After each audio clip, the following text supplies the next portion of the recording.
Welcome to the Everyday Charlotte podcast, where we believe education is not simply for school hours, but an everyday learning lifestyle. On this podcast, I read a variety of living educational materials, including books in the public domain you can use to supplement your learning.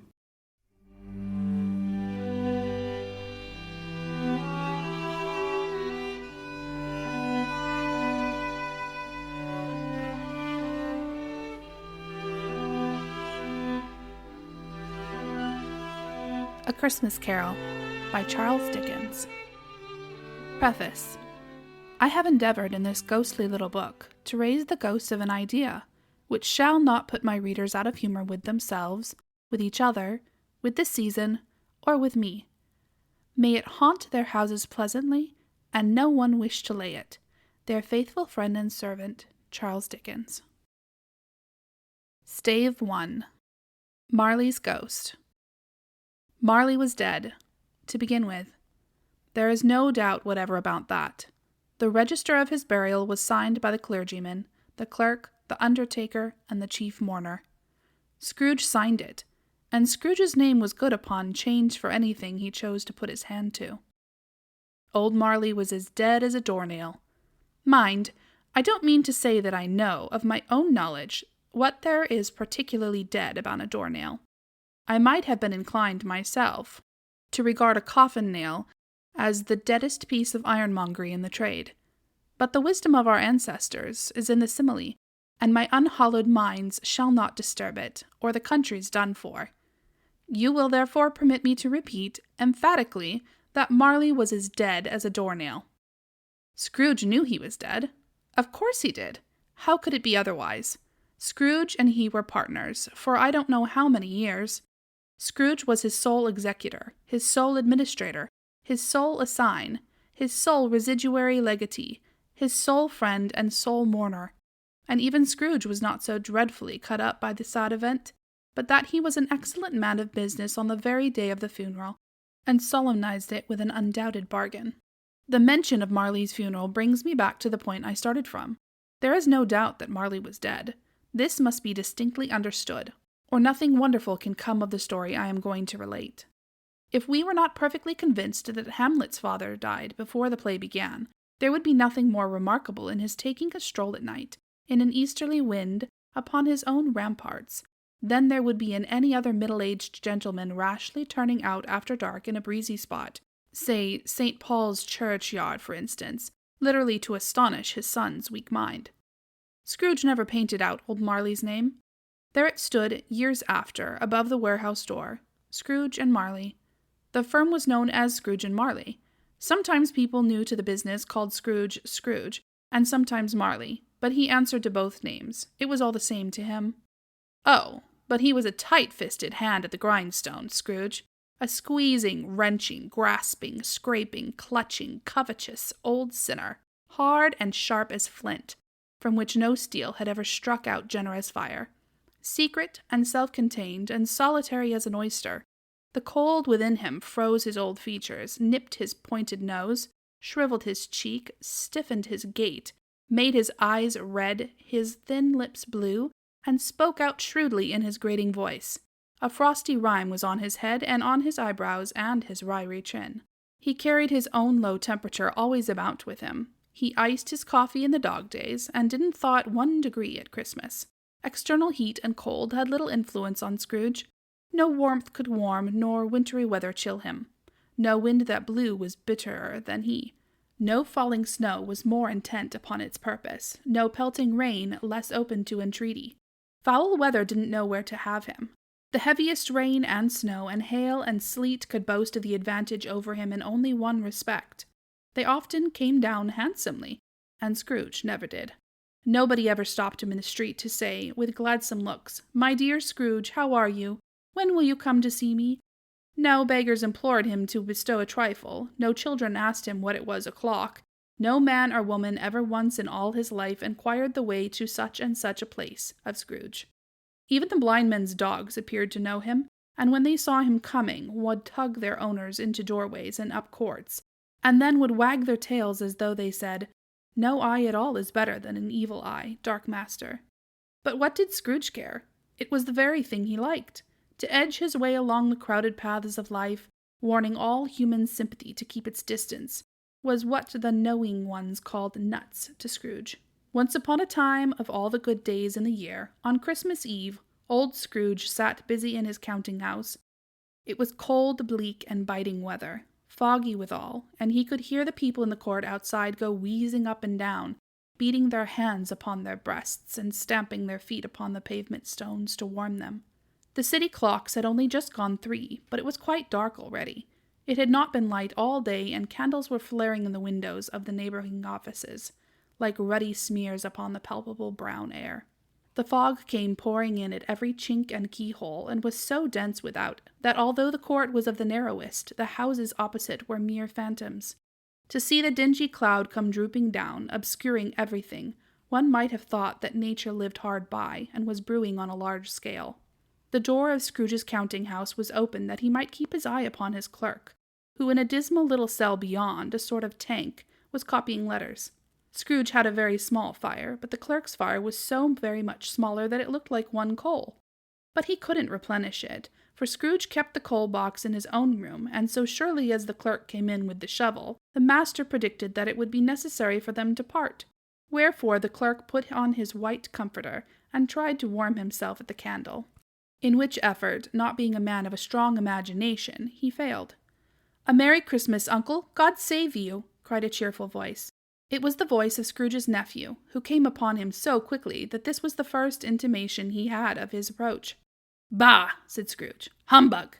He had so heated himself with rapid walking in the fog and frost, this nephew of Scrooge's, that he was all in a glow. His face was ruddy and handsome, his eyes sparkled, and his breath smoked again. "Christmas a humbug, Uncle?" said Scrooge's nephew. "You don't mean that, I am sure." "I do," said Scrooge. "Merry Christmas! What right have you to be merry? What reason have you to be merry? You're poor enough." "Come, then," returned the nephew gaily. "What right have you to be dismal? What reason have you to be morose? You're rich enough." Scrooge, having no better answer ready, on the spur of the moment said, "Bah!" again, and followed it up with, "Humbug." "Don't be cross, Uncle," said the nephew. "What else can I be?" returned the uncle, "when I live in such a world of fools as this? Merry Christmas! Out upon Merry Christmas! What's Christmas time to you but a time for paying bills without money? A time for finding yourself a year older and not an hour richer? A time for balancing your books and having every item in 'em through a round dozen of months presented dead against you? If I could work my will," said Scrooge, indignantly, "every idiot who goes about with Merry Christmas on his lips should be boiled with his own pudding, and buried with a stake of holly through his heart, he should." "Uncle," pleaded the nephew. "Nephew," returned the uncle, sternly, "keep Christmas in your own way, and let me keep it in mine." "Keep it," repeated Scrooge's nephew. "But you don't keep it." "Let me leave it alone, then," said Scrooge. "Much good may it do you. Much good it has ever done you." "There are many things from which I might have derived good, by which I have not profited, I dare say," returned the nephew. "Christmas among the rest, but I am sure I have always thought of Christmas time, when it has come around, apart from the veneration due to its sacred name and origin, if anything belonging to it can be apart from that, as a good time, a kind, forgiving, charitable, pleasant time, the only time I know of in the long calendar of the year when men and women seem by one consent to open their shut-up hearts freely, and to think of people below them as if they really were fellow passengers to the grave, and not another race of creatures bound on other journeys. And therefore, uncle, though it has never put a scrap of gold or silver in my pocket, I believe that it has done me good, and will do me good. And I say, God bless it." The clerk in the tank involuntarily applauded, becoming immediately sensible of the impropriety. He poked the fire, and extinguished the last frail spark forever. "Let me hear another sound from you," said Scrooge, "and you'll keep your Christmas by losing your situation. You're quite a powerful speaker, sir," he added, turning to his nephew. "I wonder you don't go into Parliament. Don't be angry, uncle. Come, dine with us tomorrow." Scrooge said that he would see him. Yes, indeed he did. He went the whole length of the expression, and said that he would see him in that extremity first. "But why?" cried Scrooge's nephew. "Why?" "Why did you get married?" said Scrooge. "Because I fell in love." "Because you fell in love," growled Scrooge. As if that were the only thing in the world more ridiculous than a Merry Christmas. Good afternoon. Nay, uncle, but you never came to see me before that happened. Why give it as a reason for not coming now? Good afternoon, said Scrooge. I want nothing from you. I ask nothing of you. Why cannot we be friends? Good afternoon, said Scrooge. I am sorry, with all my heart, to find you so resolute. We have never had any quarrel, to which I have been a party, but I have made the trial in homage to Christmas, and I'll keep my Christmas humor to the last. So a Merry Christmas, uncle.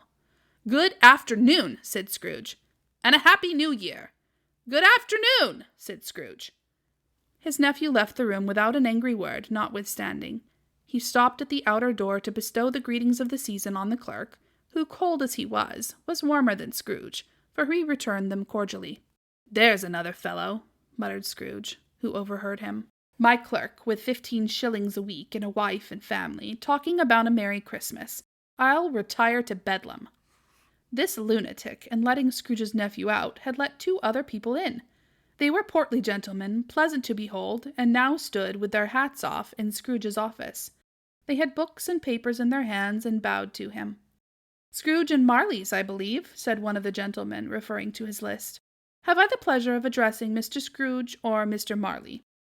Mr. Marley has been dead these 7 years, Scrooge replied. He died 7 years ago, this very night. We have no doubt his liberality is well represented by his surviving partner, said the gentleman, presenting his credentials. It certainly was, for they had been 2 kindred spirits. At the ominous word liberality, Scrooge frowned and shook his head and handed the credentials back. At this festive season of the year, Mr. Scrooge, said the gentleman, taking up a pen, it is more than usually desirable that we should make some slight provision for the poor and destitute, who suffer greatly at the present time. Many thousands are in want of common necessaries. Hundreds of thousands are in want of common comforts, sir. Are there no prisons? Asked Scrooge. Plenty of prisons, said the gentleman, laying down the pen again. And the union workhouses? Demanded Scrooge. Are they still in operation? They are still, returned the gentleman. I wish I could say they were not. The treadmill and the poor law are in full vigor, then, said Scrooge. Both very busy, sir. Oh, I was afraid, from what you said at first, that something had occurred to stop them in their useful course, said Scrooge. I'm very glad to hear it. Under the impression that they scarcely furnish Christian cheer of mind or body to the multitude, rejoined the gentleman. A few of us are endeavoring to raise a fund to buy the poor some meat and drink and means of warmth. We choose this time because it is a time of all others when want is keenly felt, and abundance rejoices. What shall I put you down for? Nothing, Scrooge replied. You wish to be anonymous? I wish to be left alone, said Scrooge. Since you ask me what I wish, gentlemen, that is my answer. I don't make merry myself at Christmas, and I can't afford to make idle people merry. I help to support the establishments I have mentioned. They cost enough, and those who are badly off must go there. Many can't go there, and many would rather die. If they would rather die, said Scrooge, they had better do it and decrease the surplus population. Besides, excuse me, I don't know that. But you might know it, observed the gentleman.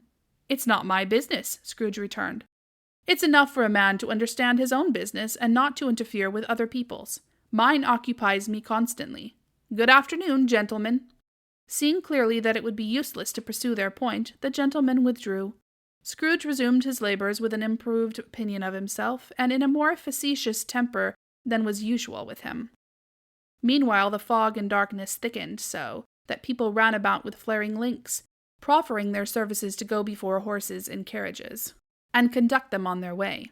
The ancient tower of a church, whose gruff old bell was always peeping slyly down at Scrooge out of a Gothic window in the wall, became invisible, and struck the hours and quarters in the clouds, with tremulous vibrations afterwards, as if its teeth were chattering in its frozen head up there. The cold became intense. In the main street at the corner of the court, some labourers were repairing the gas pipes, and had lighted a great fire in a brazier, round which a party of ragged men and boys were gathered, warming their hands and winking their eyes before the blaze and rapture. The water-plug being left in solitude, its overflowings sullenly congealed and turned to misanthropic ice. The brightness of the shops where holly sprigs and berries crackled in the lamp-heat of the windows made pale faces ruddy as they passed.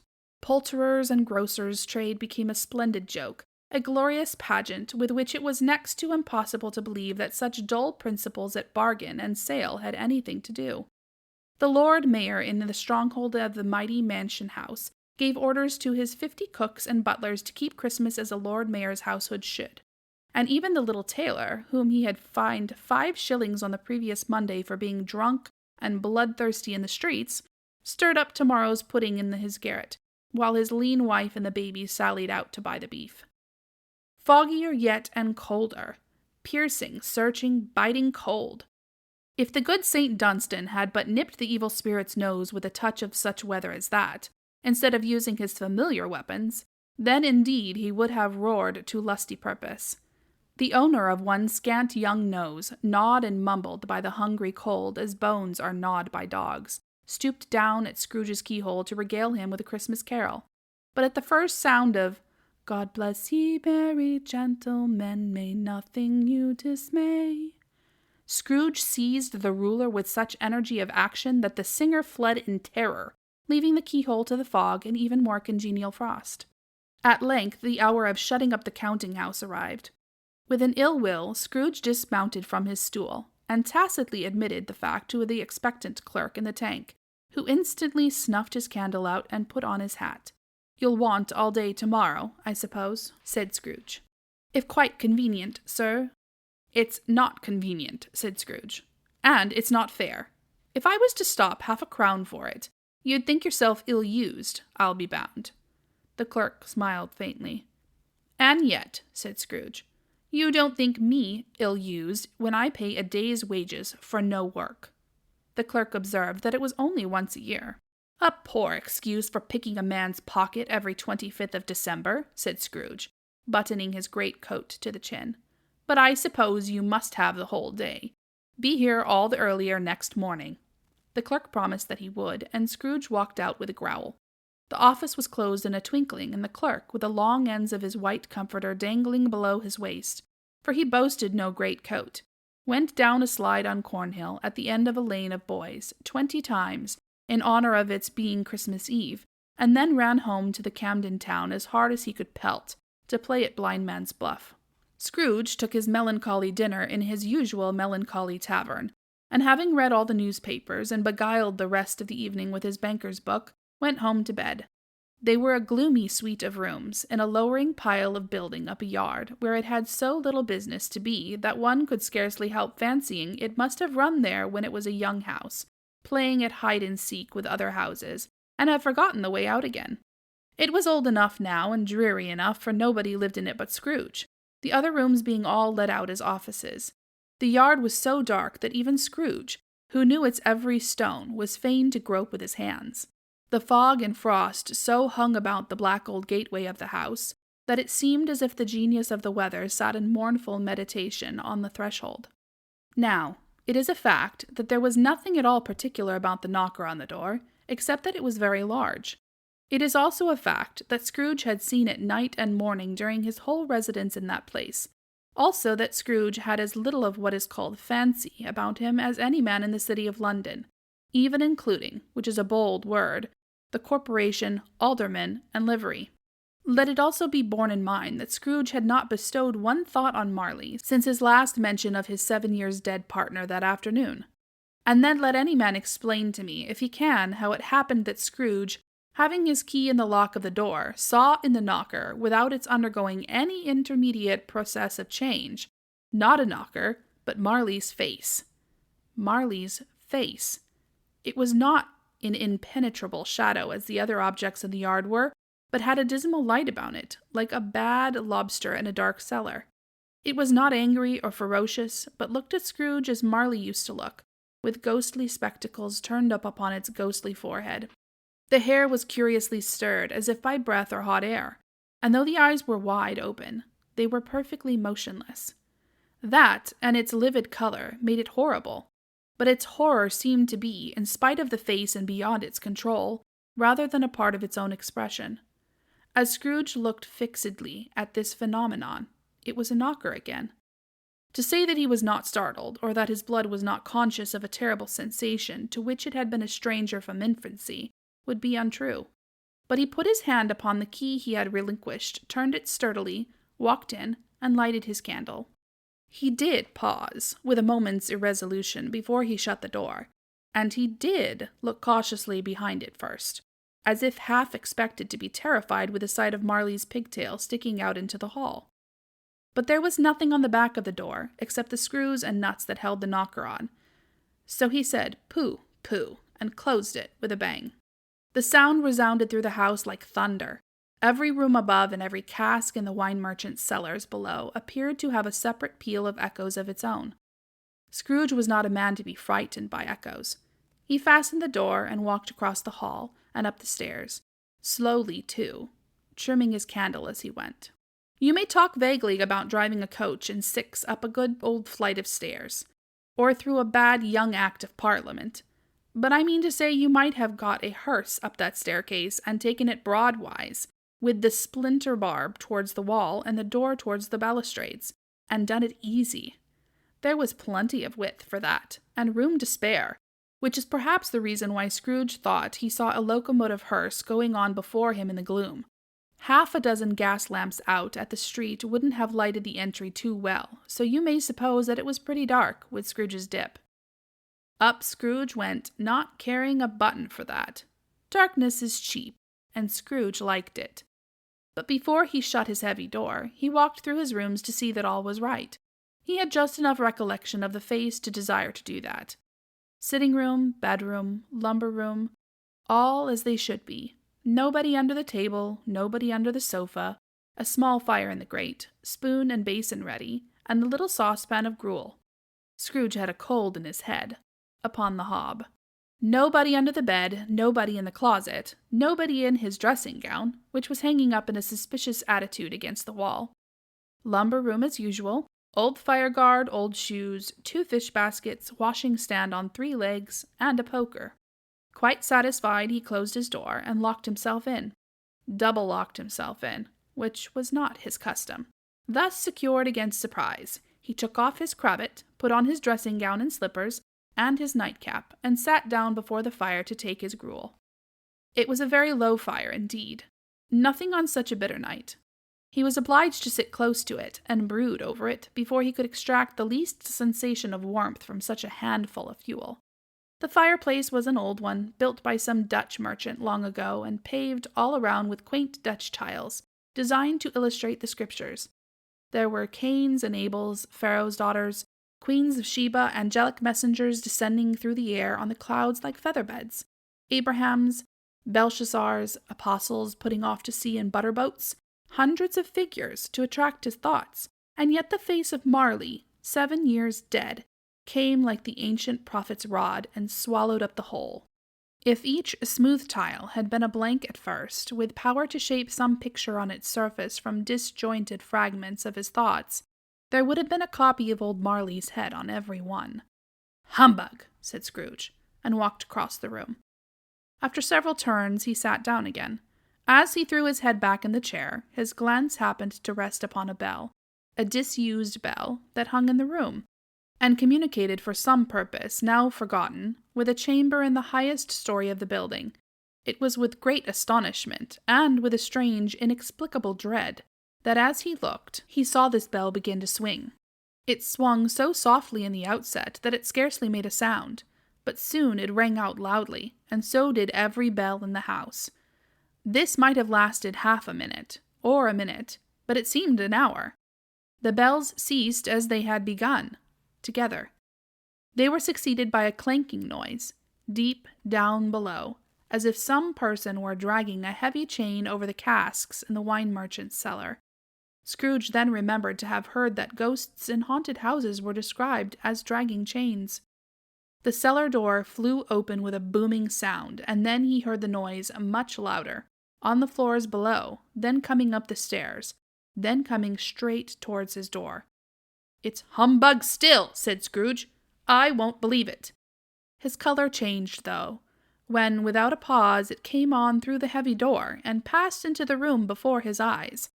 Upon its coming in, the dying flame leaped up, as though it cried, "I know him! Marley's ghost!" and fell again. The same face. The very same. Marley in his pigtail, usual waistcoat, tights, and boots, the tassels on the latter bristling like his pigtail, and his coat skirts, and the hair upon his head. The chain he drew was clasped about his middle. It was long and wound about him like a tail, and it was made, for Scrooge observed it closely, of cash boxes, keys, padlocks, ledgers, deeds, and heavy purses, wrought in steel. His body was transparent, so that Scrooge, observing him, and looking through his waistcoat, could see the 2 buttons on his coat behind. Scrooge had often heard it said that Marley had no bowels, but he had never believed it until now.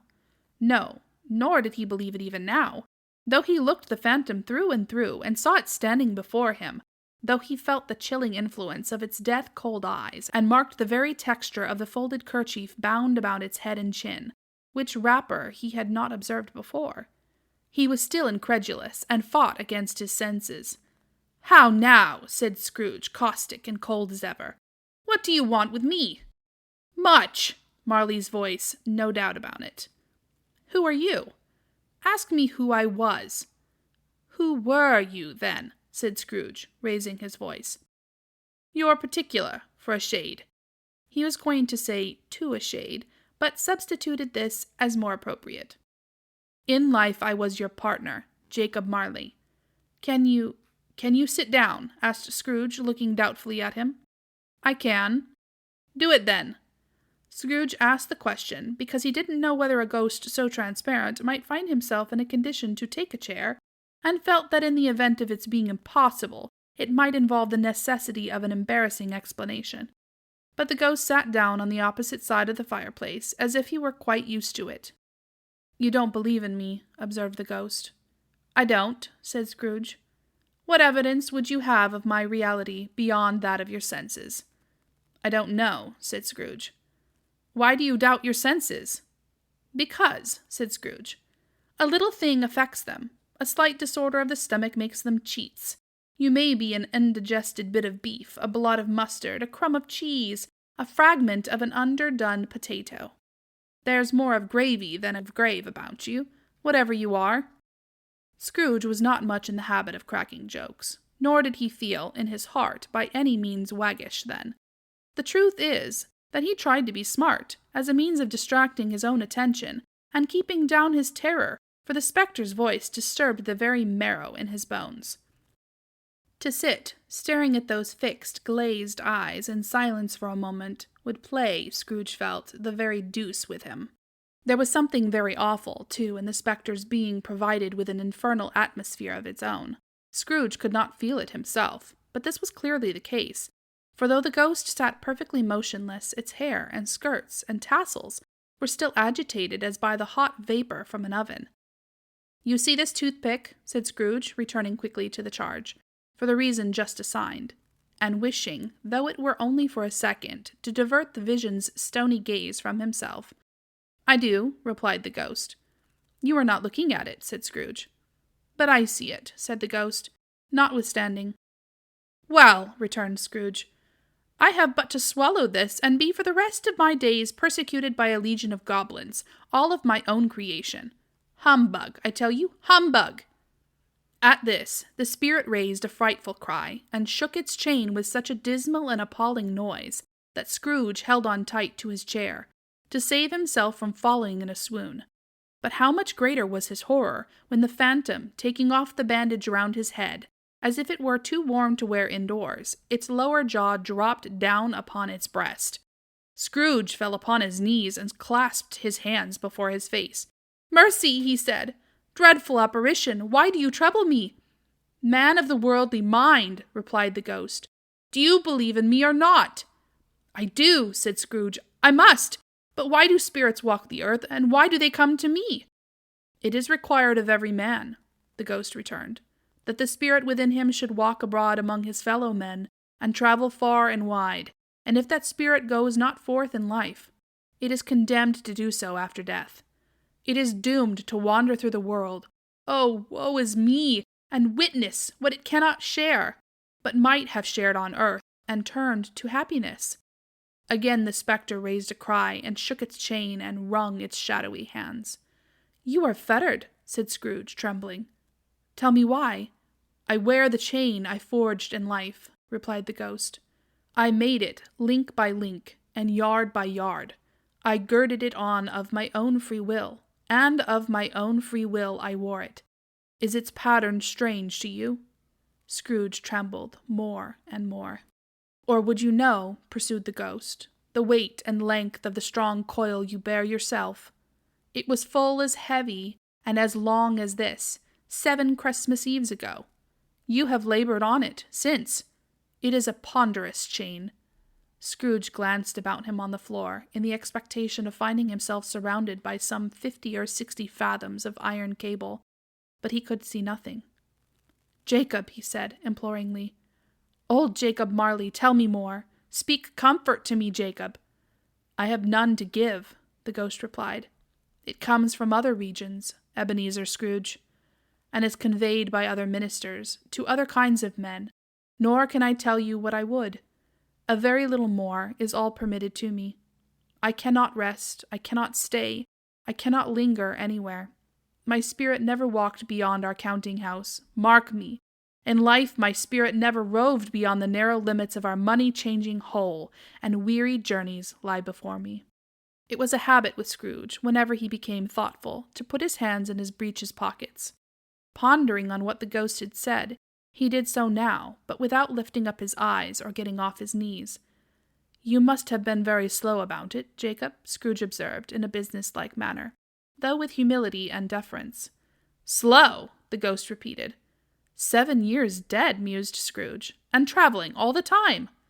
"The whole time," said the ghost. "No rest, no peace, incessant torture of remorse."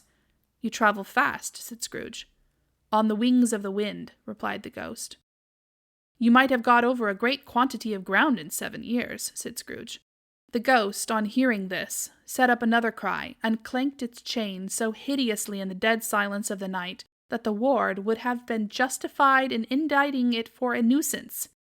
"Oh, captive, bound, and double ironed," cried the phantom, "not to know that ages of incessant labor by immortal creatures, for this earth must pass into eternity before the good of which it is susceptible is all developed.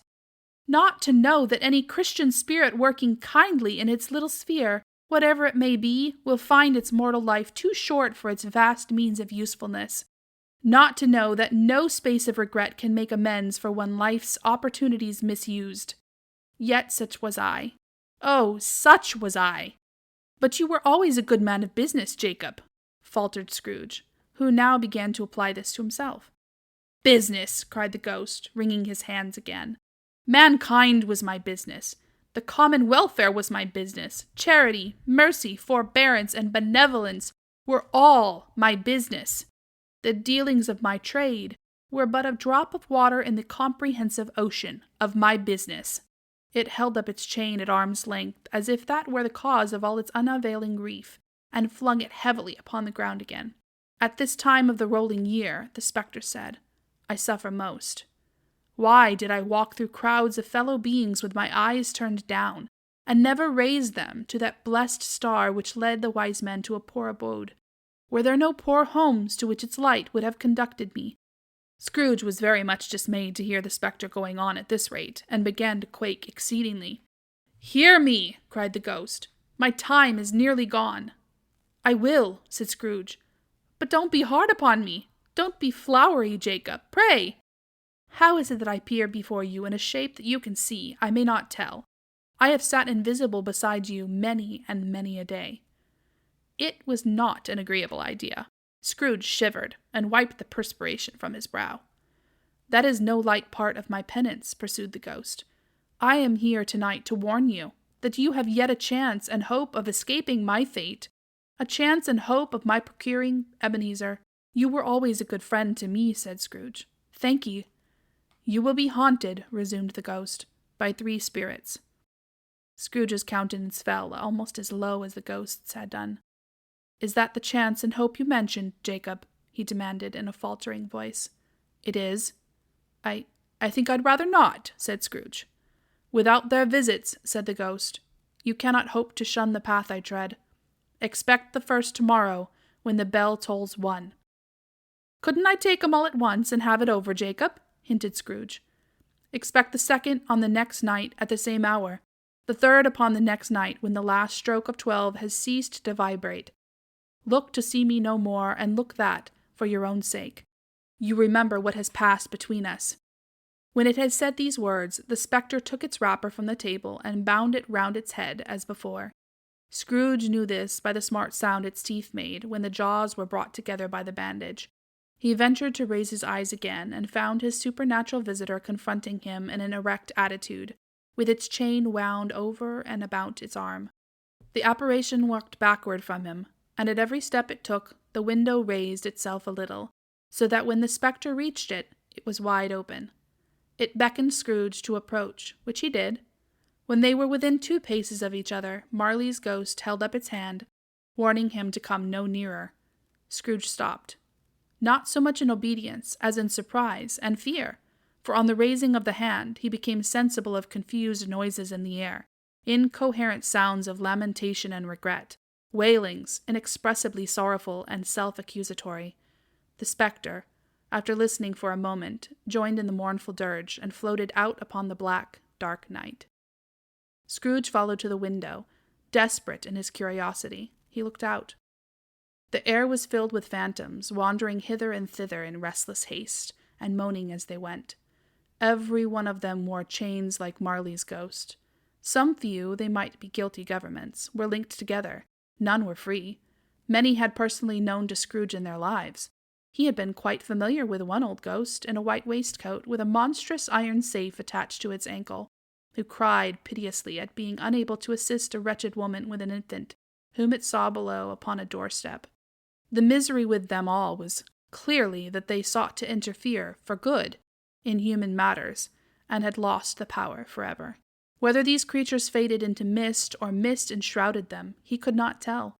But they and their spirit voices faded together, and the night became as it had been when he walked home. Scrooge closed the window and examined the door by which the ghost had entered. It was double-locked, as he had locked it with his own hands, and the bolts were undisturbed. He tried to say, "Humbug," but stopped at the first syllable. And being from the emotion he had undergone, or the fatigues of the day, or his glimpse of the invisible world, or the dull conversation of the ghost, or the lateness of the hour, much in need of repose, went straight to bed, without undressing, and fell asleep upon the instant.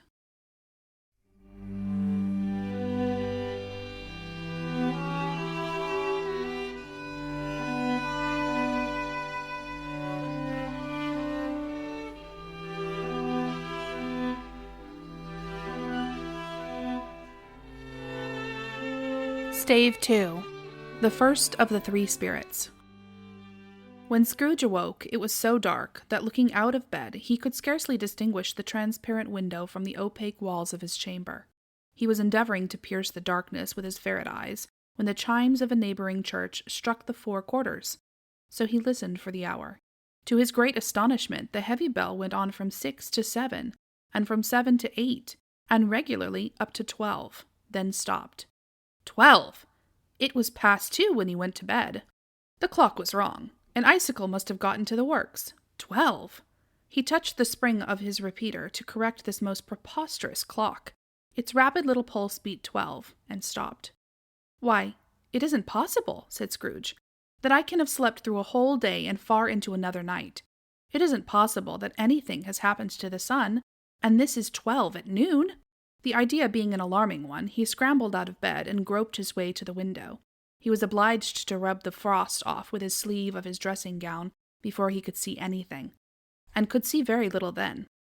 All he could make out was that it was still very foggy and extremely cold, and that there was no noise of people running to and fro and making a great stir, as there unquestionably would have been if night had beaten off bright day and taken possession of the world.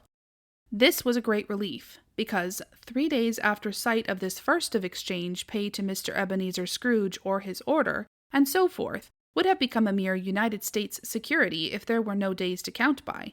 Scrooge went to bed again and thought it over and over and over, and could make nothing of it. The more he thought, the more perplexed he was, and the more he endeavored not to think, the more he thought. Marley's ghost bothered him exceedingly.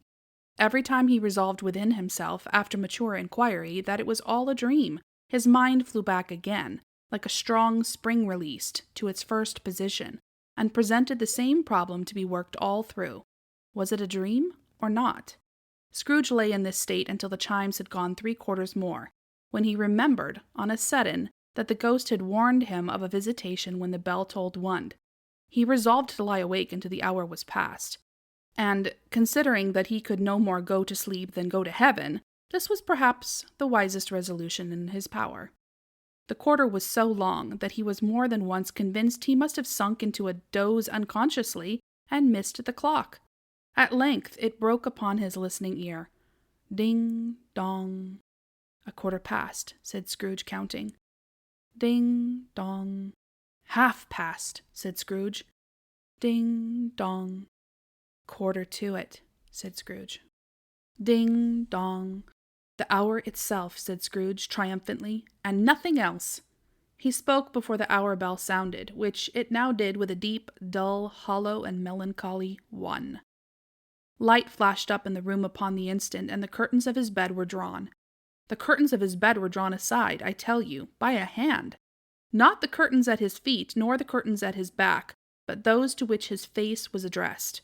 The curtains of his bed were drawn aside, and Scrooge, starting up into a half-recumbent attitude, found himself face to face with the unearthly visitor who drew them, as close to it as I am now to you, and I am standing in the spirit at your elbow. It was a strange figure like a child, yet not so like a child as like an old man, viewed through some supernatural medium, which gave him the appearance of having receded from the view and being diminished to a child's proportions. Its hair, which hung about its neck and down its back, was white as if with age, and yet the face had not a wrinkle in it, and the tenderest bloom was on the skin. The arms were very long and muscular, the hands the same, as if its hold were of uncommon strength. Its legs and feet, most delicately formed, were, like those upper members, bare. It wore a tunic of the purest white, and round its waist was bound a lustrous belt, the sheen of which was beautiful. It held a branch of fresh green holly in its hand, and, in singular contradiction of that wintry emblem, had its dress trimmed with summer flowers. But the strangest thing about it was, that from the crown of its head there sprung a bright, clear jet of light, by which all of this was visible, and which was doubtless the occasion of its using, in its duller moments, a great extinguisher for a cap, which it now held under its arm. Even this, though, when Scrooge looked at it with increasing steadiness, was not its strangest quality, for as its belt sparkled and glittered, now in one part and now in another, and what was light one instant, at another time was dark, so the figure itself fluctuated in its own distinctness. Being now a thing with one arm, now with one leg, now with 20 legs, now a pair of legs without a head, now a head without a body, of which dissolving parts no outline would be visible in the dense gloom wherein they melted away.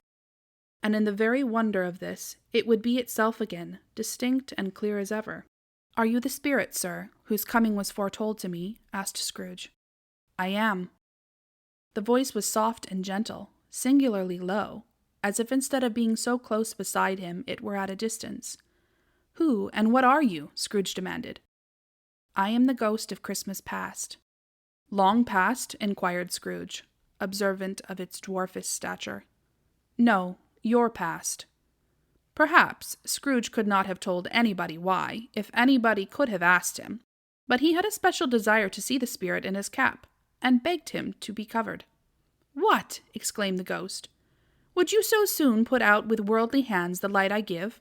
It is not enough that you are one of those whose passions made this cap, and force me through whole trains of years to wear it low upon my brow." Scrooge reverently disclaimed all intention to offend, or any knowledge of having wilfully bonneted the spirit at any period of his life. He then made bold to inquire what business brought him there. "Your welfare," said the ghost.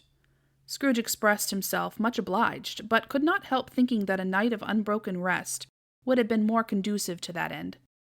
The spirit must have heard him thinking, for it said immediately, "Your reclamation, then. Take heed." It put out its strong hand as it spoke and clasped him gently by the arm. Rise, and walk with me." It would have been in vain for Scrooge to plead that the weather and the hour were not adapted to pedestrian purposes, that bed was warm, and the thermometer a long way below freezing, that he was clad but lightly in his slippers, dressing gown, and nightcap, and that he had a cold upon him at that time. The grasp, though gentle as a woman's hand, was not to be resisted. He rose, but finding that the spirit made towards the window, clasped its robe in supplication. "I am a mortal," Scrooge remonstrated, "and liable to fall." "Bear but a touch of my hand there," said the spirit, laying it upon his heart, "and you shall be upheld in more than this." As the words were spoken, they passed through the wall and stood upon an open country road, with fields on either hand. The city had entirely vanished. Not a vestige of it was to be seen. The darkness and the mist had vanished with it, for it was a clear, cold winter day with snow upon the ground. "Good heavens," said Scrooge, clasping his hands together as he looked about him. "I was bred in this place. I was a boy here." The spirit gazed upon him mildly. Its gentle touch, though it had been light and instantaneous, appeared still present to the old man's sense of feeling. He was conscious of 1,000 odors floating in the air, each one connected with 1,000 thoughts and hopes and joys and cares long, long forgotten. "Your lip is trembling," said the ghost. "And what is that upon your cheek?" Scrooge muttered, with an unusual catching in his voice, that it was a pimple, and begged the ghost to lead him where he would. "You recollect this way?" inquired the spirit. "Remember it!" cried Scrooge with fervor. "I could walk it blindfold." "Strange to have forgotten it for so many years," observed the ghost. "Let us go on." They walked along the road, Scrooge recognizing every gate and post and tree, until a little market town appeared in the distance, with its bridge, its church, and winding river. Some shaggy ponies now were seen trotting towards them with boys upon their backs, who called to other boys in country gigs and carts driven by farmers. All these boys were in great spirits and shouted to each other, until the broad fields were so full of merry music that the crisp air laughed to hear it. "These are but shadows of the things that have been," said the ghost. "They have no consciousness of us." The jocund travelers came on, and as they came, Scrooge knew and named them every one. Why was he rejoiced beyond all bounds to see them? Why did his cold eye glisten? Why was he filled with gladness when he heard them give each other Merry Christmas as they passed at crossroads and byways for their several homes? What was Merry Christmas to Scrooge? Out upon Merry Christmas! What good had it ever done to him? "The school is not quite deserted," said the ghost. "A solitary child, neglected by his friends, is left there still." Scrooge said he knew it, and he sobbed. They left the high road by a well-remembered lane, and soon approached a mansion of dull red brick, with a little weathercock-surmounted cupola on the roof, and a bell hanging in it. It was a large house, but one of broken fortunes, for the spacious offices were little used, their walls were damp and mossy, their windows broken, and their gates decayed. Fowls clucked and strutted in the stables, and the coach-houses and sheds were overrun with grass. Nor was it more retentive of its ancient state, within, for entering the dreary hall and glancing through the open doors of many rooms, they found them poorly furnished, cold, and vast. There was an unearthly savour in the air, a chilly bareness in the place, which associated itself somehow with too much getting up by candlelight, and not too much to eat. They went, the ghost and Scrooge, across the hall, to a door at the back of the house. It opened before them, and disclosed a long, bare, melancholy room, made barer still by lines of plain deal forms and desks. At one of these a lonely boy was reading near a feeble fire, and Scrooge sat down upon a form, and wept to see his poor forgotten self as he had used to be. Not a latent echo in the house, not a squeak and scuffle from the mice behind the panelling, not a drip from the half-thawed waterspout in the dull yard behind, not a sigh among the leafless boughs of one despondent poplar, not the idle swinging of an empty storehouse door, no, not a clicking in the fire, but fell upon the heart of Scrooge with softening influence, and gave a freer passage to his tears. The spirit touched him on the arm, and pointed to his younger self, intent upon his reading. Suddenly a man in foreign garments, wonderfully real and distinct to look at, stood outside the window, with an axe stuck in his belt, and leading an ass laden with wood by the bridle. "Why, it's Ali Baba!" Scrooge exclaimed in ecstasy. "It's dear old honest Ali Baba. Yes, yes, I know. One Christmas time, when yonder solitary child was left here all alone, he did come, for the first time, just like that. Poor boy, and Valentine, said Scrooge, and his wild brother Orson, there they go. And what's his name, who was put down in his drawers asleep at the gate of Damascus? Don't you see him? And the Sultan's groom turned upside down by the Genii. There he is upon his head. Serve him right. I'm glad of it. What business had he to be married to the princess? To hear Scrooge expending all the earnestness of his nature on such subjects, in a most extraordinary voice between laughing and crying, and to see his heightened and excited face. "There's the parrot!" cried Scrooge. "Green body and yellow tail, with a thing like a lettuce growing out of the top of his head. There he is! Poor Robin Crusoe, he called him, when he came home again after sailing round the island. Poor Robin Crusoe! Where have you been, Robin Crusoe?" The man thought he was dreaming, but he wasn't. It was the parrot, you know. There goes Friday, running for his life to the little creek. Hallo! Hoop! Hallo! Then, with a rapidity of transition very foreign to his usual character, he said, in pity for his former self, "Poor boy," and cried again. "I wish," Scrooge muttered, putting his hand in his pocket and looking about him, after drying his eyes with his cuff. "But it's too late now." "What is the matter?" asked the spirit. "Nothing," said Scrooge. "Nothing. There was a boy singing a Christmas carol at my door last night. I should like to have given him something, that's all." The ghost smiled thoughtfully and waved his hand, saying as it did so, "Let us see another Christmas." Scrooge's former self grew larger at the words, and the room became a little darker and more dirty. The panels shrunk, the windows cracked, fragments of plaster fell out of the ceiling, and the naked laths were shown instead.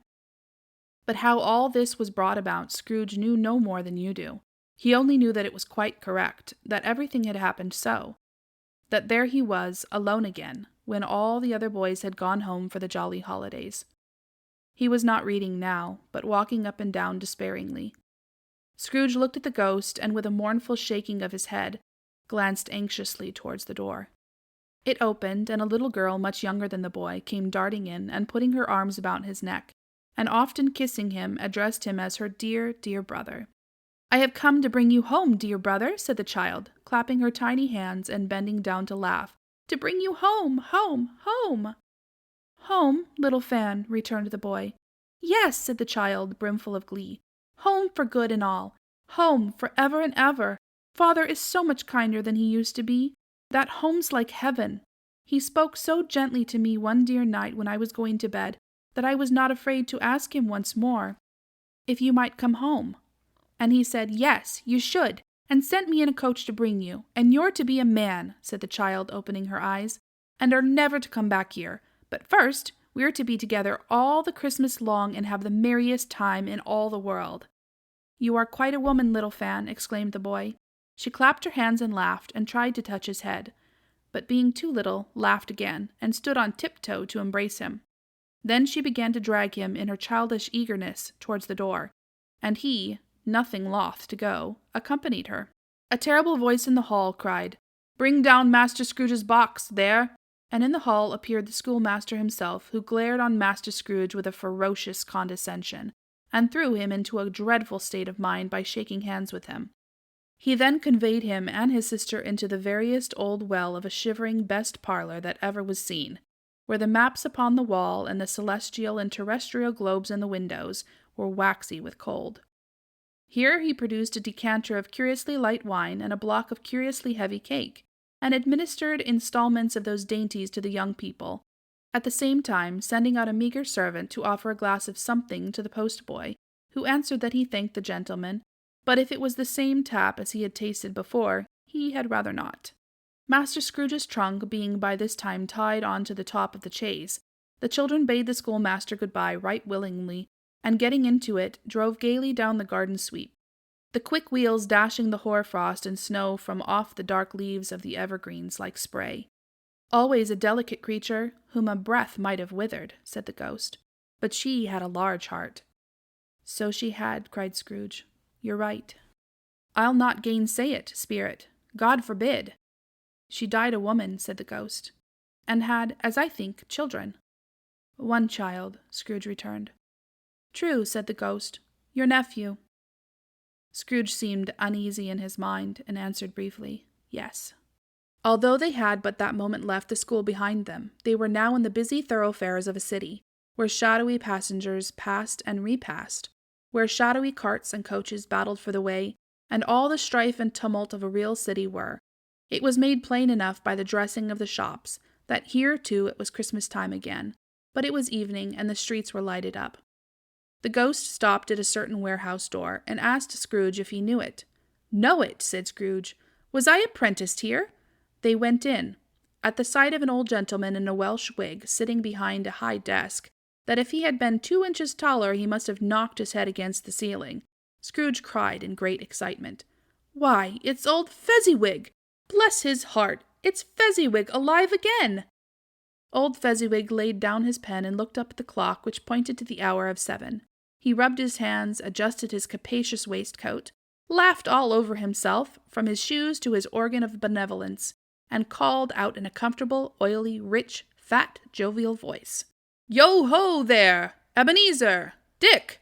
Scrooge's former self, now grown a young man, came briskly in, accompanied by his fellow prentice.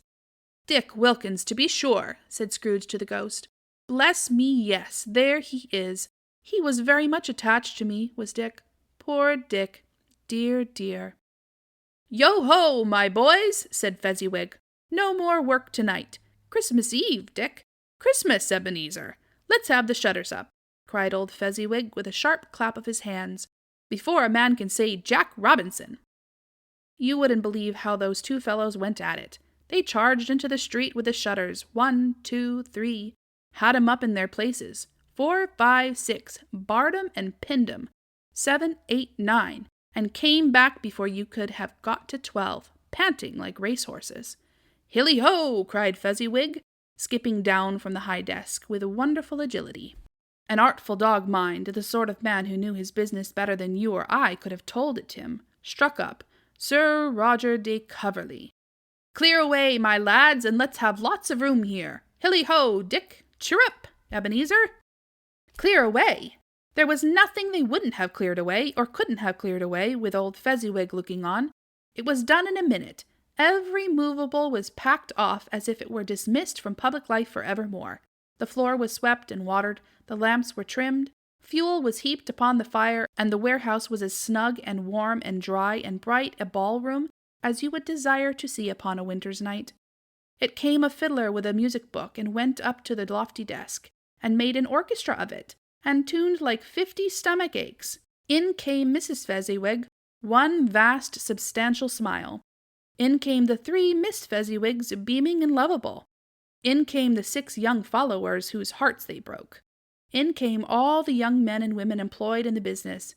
In came the housemaid with her cousin, the baker. In came the cook with her brother's particular friend, the milkman. In came the boy from over the way, who was suspected of not having board enough from his master, trying to hide himself behind the girl from next door but one, who was proved to have had her ears pulled by her mistress. In they all came, one after another, some shyly, some boldly, some gracefully, some awkwardly, some pushing, some pulling. In they all came, anyhow and everyhow. Away they all went, 20 couple at once, hands half round and back again the other way, down the middle and up again, round and round in various stages of affectionate grouping, old top couple always turning up in the wrong place, new top couple starting off again, as soon as they got there, all top couples at last and not a bottom one to help them. When this result was brought about, old Fezziwig, clapping his hands to stop the dance, cried out, "Well done!" And the fiddler plunged his hot face into a pot of porter, especially provided for that purpose. But scorning rest upon his reappearance, he instantly began again, though there were no dancers yet, as if the other fiddler had been carried home, exhausted, on a shutter, and he were a brand-new man resolved to beat him out of sight, or perish. There were more dances, and there were forfeits, and more dances, and there was cake, and there was negus, and there was a great piece of cold roast, and there was a great piece of cold boiled, and there were mince pies and plenty of beer, but the great effect of the evening came after the roast and boiled. When the fiddler, an artful dog mind, the sort of man who knew his business better than you or I could have told it him, struck up Sir Roger de Coverley, Then old Fezziwig stood out to dance with Mrs. Fezziwig. Top couple, too, with a good stiff piece of work cut out for them. 3 or 4 and 20 pair of partners, people who were not to be trifled with, people who would dance and had no notion of walking. But if they had been twice as many, 4 times, old Fezziwig would have been a match for them, and so would Mrs. Fezziwig. As to her, she was worthy to be his partner in every sense of the term. If that's not high praise, tell me higher and I'll use it. A positive light appeared to issue from Fezziwig's calves. They shone in every part of the dance like moons. What would become of 'em next? You couldn't have predicted at any given time what would become of 'em next. And when old Fezziwig and Mrs. Fezziwig had gone all through the dance, advance and retire, hold hands with your partner, bow and curtsy, corkscrew, thread the needle, and back again to your place, Fezziwig cut so deftly that he appeared to wink with his legs, and came upon his feet again without a stagger. When the clock struck 11, this domestic ball broke up. Mr. and Mrs. Fezziwig took their stations, one on either side of the door, and shaking hands with every person individually as he or she went out, wished him or her a Merry Christmas.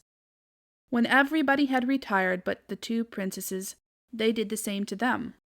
And thus the cheerful voices died away, and the lads were left to their beds, which were under a counter in the back shop. During the whole of this time, Scrooge had acted like a man out of his wits. His heart and soul were in the scene, and with his former self. He corroborated everything, remembered everything, enjoyed everything, and underwent the strangest agitation.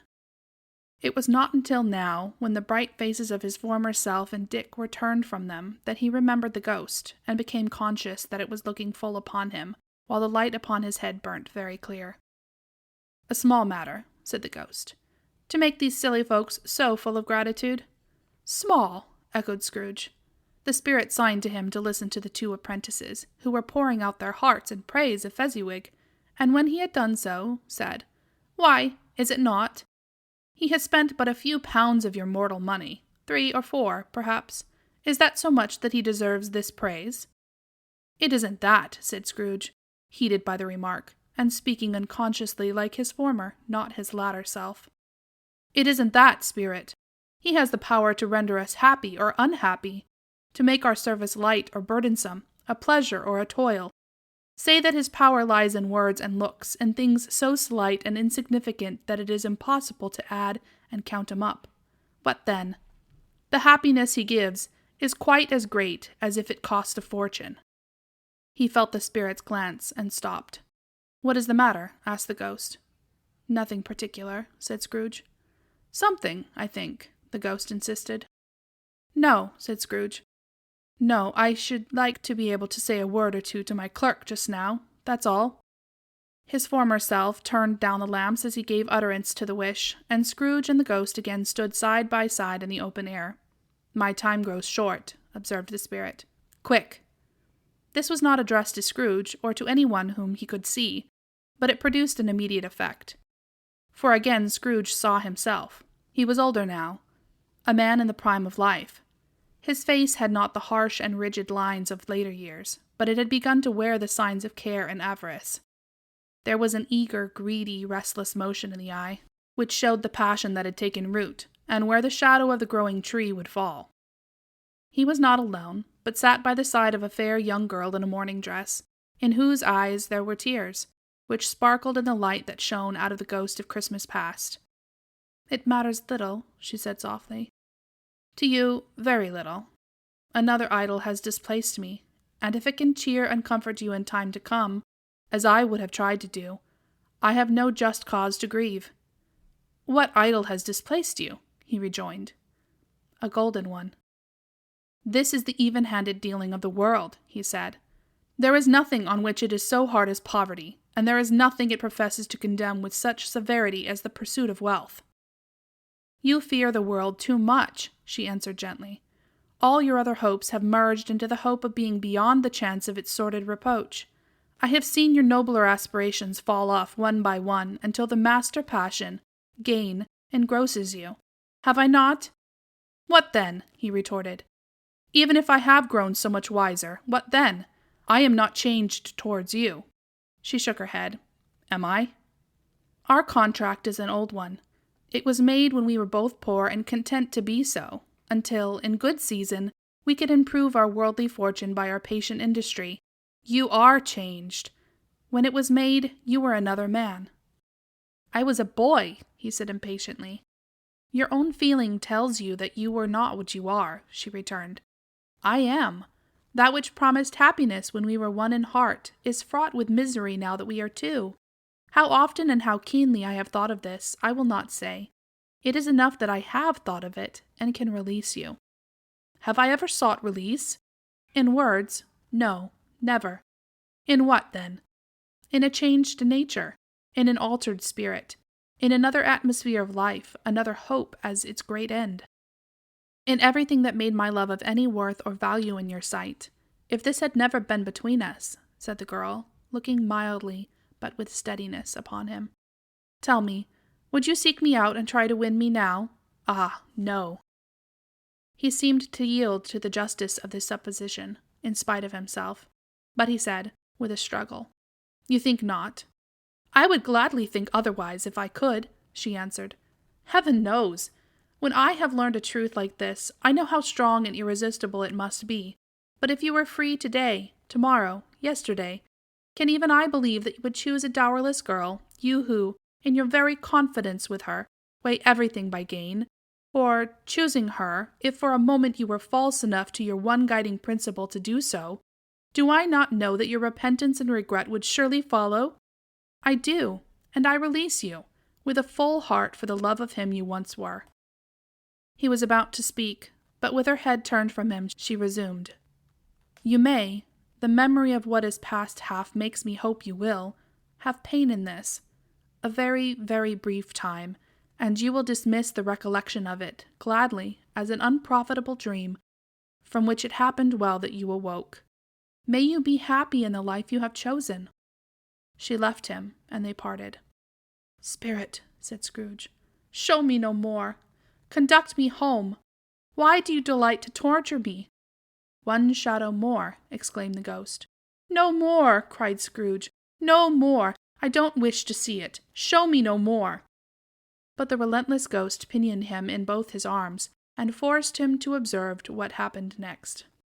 They were in another scene and place, a room, not very large or handsome, but full of comfort. Near to the winter fire sat a beautiful young girl, so like the last that Scrooge believed it was the same, until he saw her, now a comely matron, sitting opposite her daughter. The noise in this room was perfectly tumultuous, for there were more children there than Scrooge in his agitated state of mind could count, and, unlike the celebrated herd in the poem, they were not 40 children conducting themselves like one, but every child was conducting itself like 40. The consequences were uproarious beyond belief, but no one seemed to care. On the contrary, the mother and daughter laughed heartily, and enjoyed it very much, and the latter, soon beginning to mingle in the sports, got pillaged by the young brigands most ruthlessly. What would I not have given to be one of them? Though I never could have been so rude, no, no. I wouldn't for the wealth of all the world have crushed that braided hair and torn it down, and for the precious little shoe I wouldn't have plucked it off, God bless my soul, to save my life. As to measuring her waist in sport, as they did, bold young brood, I couldn't have done it. I should have expected my arm to have grown round it for a punishment, and never come straight again.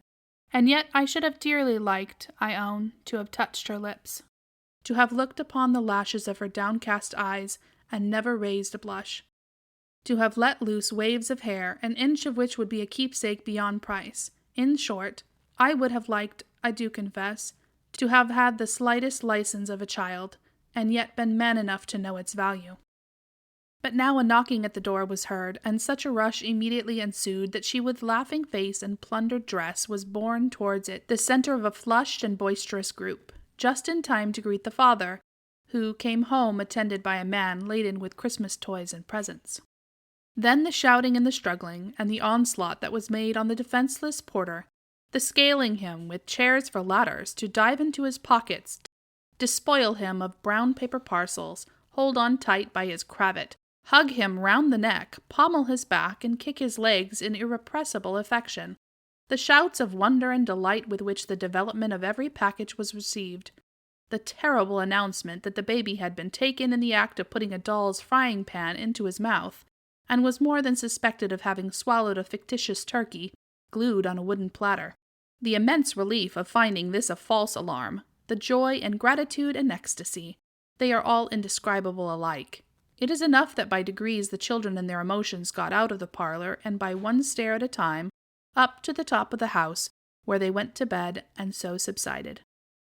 And now Scrooge looked on more attentively than ever, when the master of the house, having his daughter leaning fondly on him, sat down with her and her mother at his own fireside, and when he thought that such another creature, quite as graceful and as full of promise, might have called him father, and been a springtime in the haggard winter of his life, his sight grew very dim indeed. "Belle," said the husband, turning to his wife with a smile, "I saw an old friend of yours this afternoon." "Who was it?" "Guess." "How can I? Tut, don't I know?" she added in the same breath, laughing as he laughed. "Mr. Scrooge." "Mr. Scrooge it was.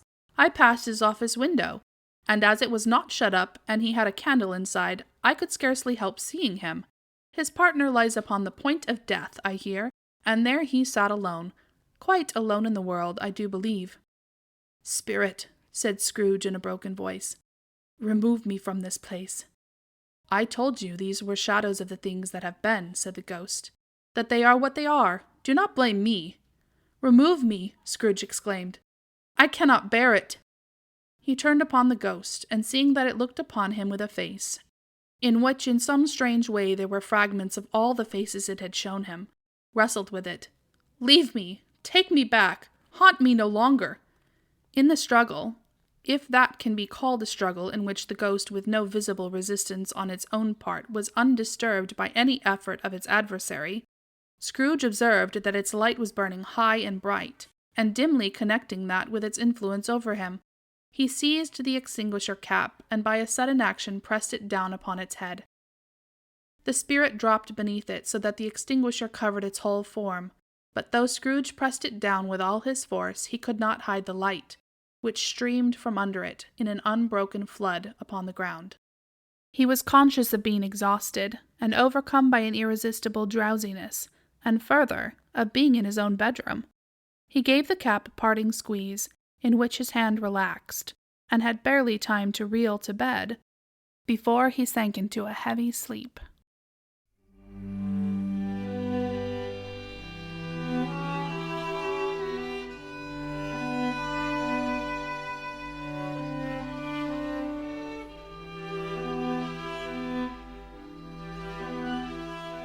Stave 3. The second of the three spirits. Awaking in the middle of a prodigiously tough snore, and sitting up in bed to get his thoughts together, Scrooge had no occasion to be told that the bell was again upon the stroke of 1. He felt that he was restored to consciousness in the right nick of time, for the especial purpose of holding a conference with the second messenger dispatched to him through Jacob Marley's intervention. But finding that he turned uncomfortably cold when he began to wonder which of his curtains this new spectre would draw back, and lying down again, established a sharp lookout all round the bed. For he wished to challenge the spirit on the moment of its appearance, and did not wish to be taken by surprise and made nervous. Gentlemen of the free and easy sort, who plume themselves on being acquainted with a move or two, and being usually equal to the time of day, express the wide range of their capacity for adventure by observing that they are good for anything from pitch and toss to manslaughter, between which opposite extremes, no doubt, there lies a tolerably wide and comprehensive range of subjects. Without venturing for Scrooge quite as heartily as this, I don't mind calling on you to believe that he was ready for a good broad field of strange appearances, and that nothing between a baby and a rhinoceros would have astonished him very much. Now, being prepared for almost anything, he was not by any means prepared for nothing, and, consequently, when the bell struck 1 and no shape appeared, he was taken with a violent fit of trembling. 5 minutes, 10 minutes, a quarter of an hour went by, yet nothing came.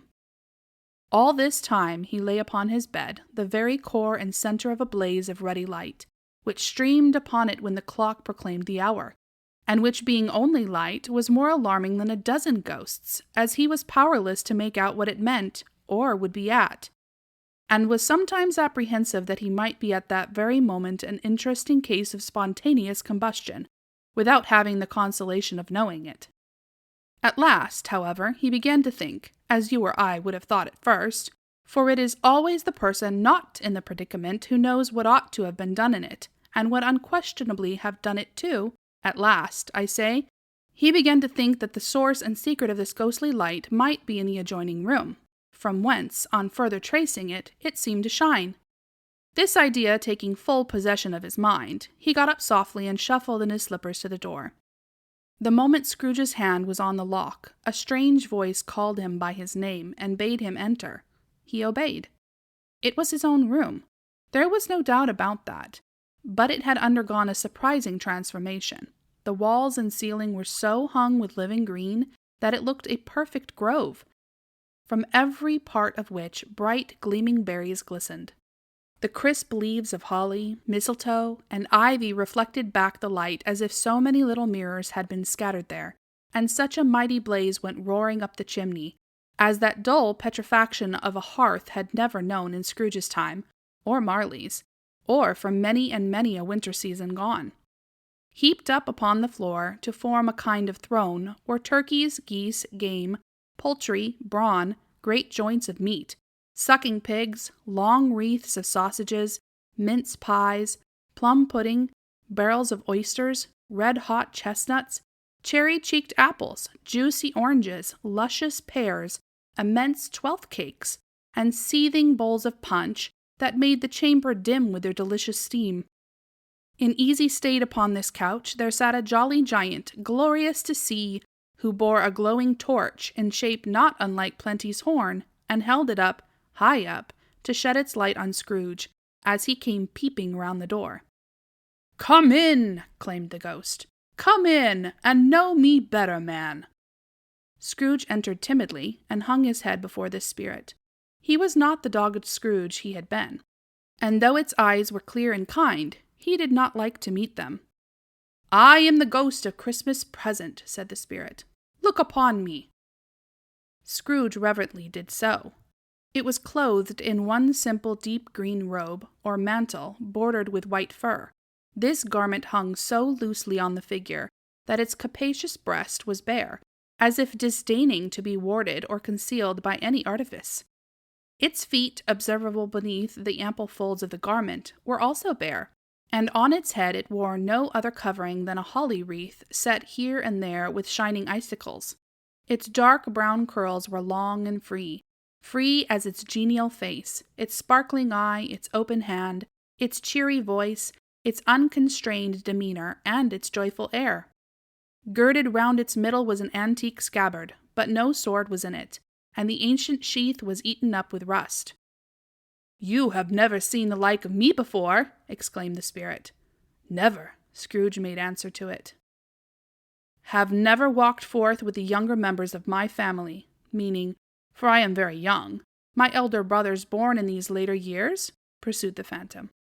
"I don't think I have," said Scrooge. "I am afraid I have not. Have you had many brothers, spirit?" "More than 1,800, said the ghost. "A tremendous family to provide for," muttered Scrooge. The ghost of Christmas Present rose. "Spirit," said Scrooge submissively, "conduct me where you will. I went forth last night on compulsion, and I learnt a lesson which is working now. Tonight, if you have aught to teach me, let me profit by it. Touch my robe." Scrooge did as he was told, and held it fast. Holly, mistletoe, red berries, ivy, turkeys, geese, game, poultry, brawn, meat, pigs, sausages, oysters, pies, puddings, fruit, and punch all vanished instantly.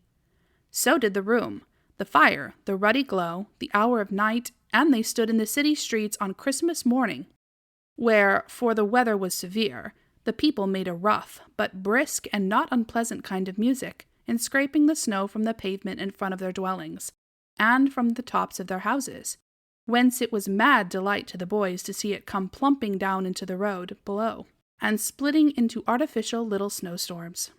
The house fronts looked black enough, and the windows blacker, contrasting with the smooth white sleet of snow upon the roofs, and with the dirtier snow upon the ground, which last deposit had been ploughed up in deep furrows by the heavy wheels of carts and wagons, furrows that crossed and recrossed each other hundreds of times where the great streets branched off, and made intricate channels, hard to trace, in the thick yellow mud and icy water. The sky was gloomy, and the shortest streets were choked up with a dingy mist, half thawed, half frozen, whose heavier particles descended in a shower of sooty atoms, as if all the chimneys in Great Britain had, by one consent, caught fire, and were blazing away to their dear heart's content. There was nothing very cheerful in the climate or the town, and yet was there an air of cheerfulness abroad that the clearest summer air and brightest summer sun might have endeavored to diffuse in vain. For the people who were shoveling away on the housetops were jovial and full of glee, calling out to one another from the parapets, and now and then exchanging a facetious snowball, better-natured missile far than many a wordy jest, laughing heartily if it went right, and not less heartily if it went wrong. The poulterers' shops were still half open, and the fruiters were radiant in their glory. There were great, round, pot-bellied baskets of chestnuts, shaped like the waistcoats of jolly old gentlemen, lolling at the doors and tumbling out into the street in their apoplectic opulence. There were ruddy, brown-faced, broad-girthed Spanish onions, shining in the fatness of their growth like Spanish friars, and winking from their shelves in wanton slyness at the girls as they went by, and glanced demurely at the hung-up mistletoe. There were pears and apples clustered high in blooming pyramids. There were bunches of grapes made in the shopkeeper's benevolence to dangle from conspicuous hooks, that people's mouths might water gratis as they passed. There were piles of filberts, mossy and brown, recalling, in their fragrance, ancient walks among the woods, and pleasant shufflings ankle-deep through withered leaves. There were Norfolk biffins, squab, and swarthy, setting off the yellow of the oranges and lemons, and in the great compactness of their juicy persons, urgently entreating and beseeching to be carried home in paper bags and eaten after dinner. The very gold and silver fish, set forth among these choice fruits in a bowl, though members of a dull and stagnant-blooded race, appeared to know that there was something going on, and, to a fish, went gasping around and round their little world in slow and passionless excitement. The grocers, oh, the grocers, nearly closed, with perhaps 2 shutters down, or 1, but through those gaps such glimpses. It was not alone that the scales descending on the counter made a merry sound, or that the twine and roller parted company so briskly, or that the canisters were rattled up and down like juggling tricks, or even that the blended scents of tea and coffee were so grateful to the nose, or even that the raisins were so plentiful and rare, the almonds so extremely white, the sticks of cinnamon so long and straight, the other spices so delicious, the candied fruits so caked and spotted with molten sugar as to make the coldest lookers-on feel faint and subsequently bilious. Nor was it that the figs were moist and pulpy, or that the French plums blushed in modest tartness from their highly decorated boxes, or that everything was good to eat and in its Christmas dress. But the customers were all so hurried and so eager in the hopeful promise of the day that they tumbled up against each other at the door, clashing their wicker baskets wildly, and left their purchases upon the counter, and came running back to fetch them, and committed hundreds of the like mistakes in the best humor possible, while the grocer and his people were so frank and fresh that the polished hearts with which they fastened their aprons behind might have been their own, worn outside for general inspection, and for Christmas daws to peck at if they chose. But soon the steeples called good people all to church and chapel, and away they came, flocking through the streets in their best clothes, and with their gayest faces. And at the same time there emerged from scores of by-streets, lanes, and nameless turnings innumerable people, carrying their dinners to the bakers' shops. The sight of these poor revellers appeared to interest the spirit very much, for he stood with Scrooge beside him in a baker's doorway, and taking off the covers as their bearers passed, sprinkled incense on their dinners from his torch.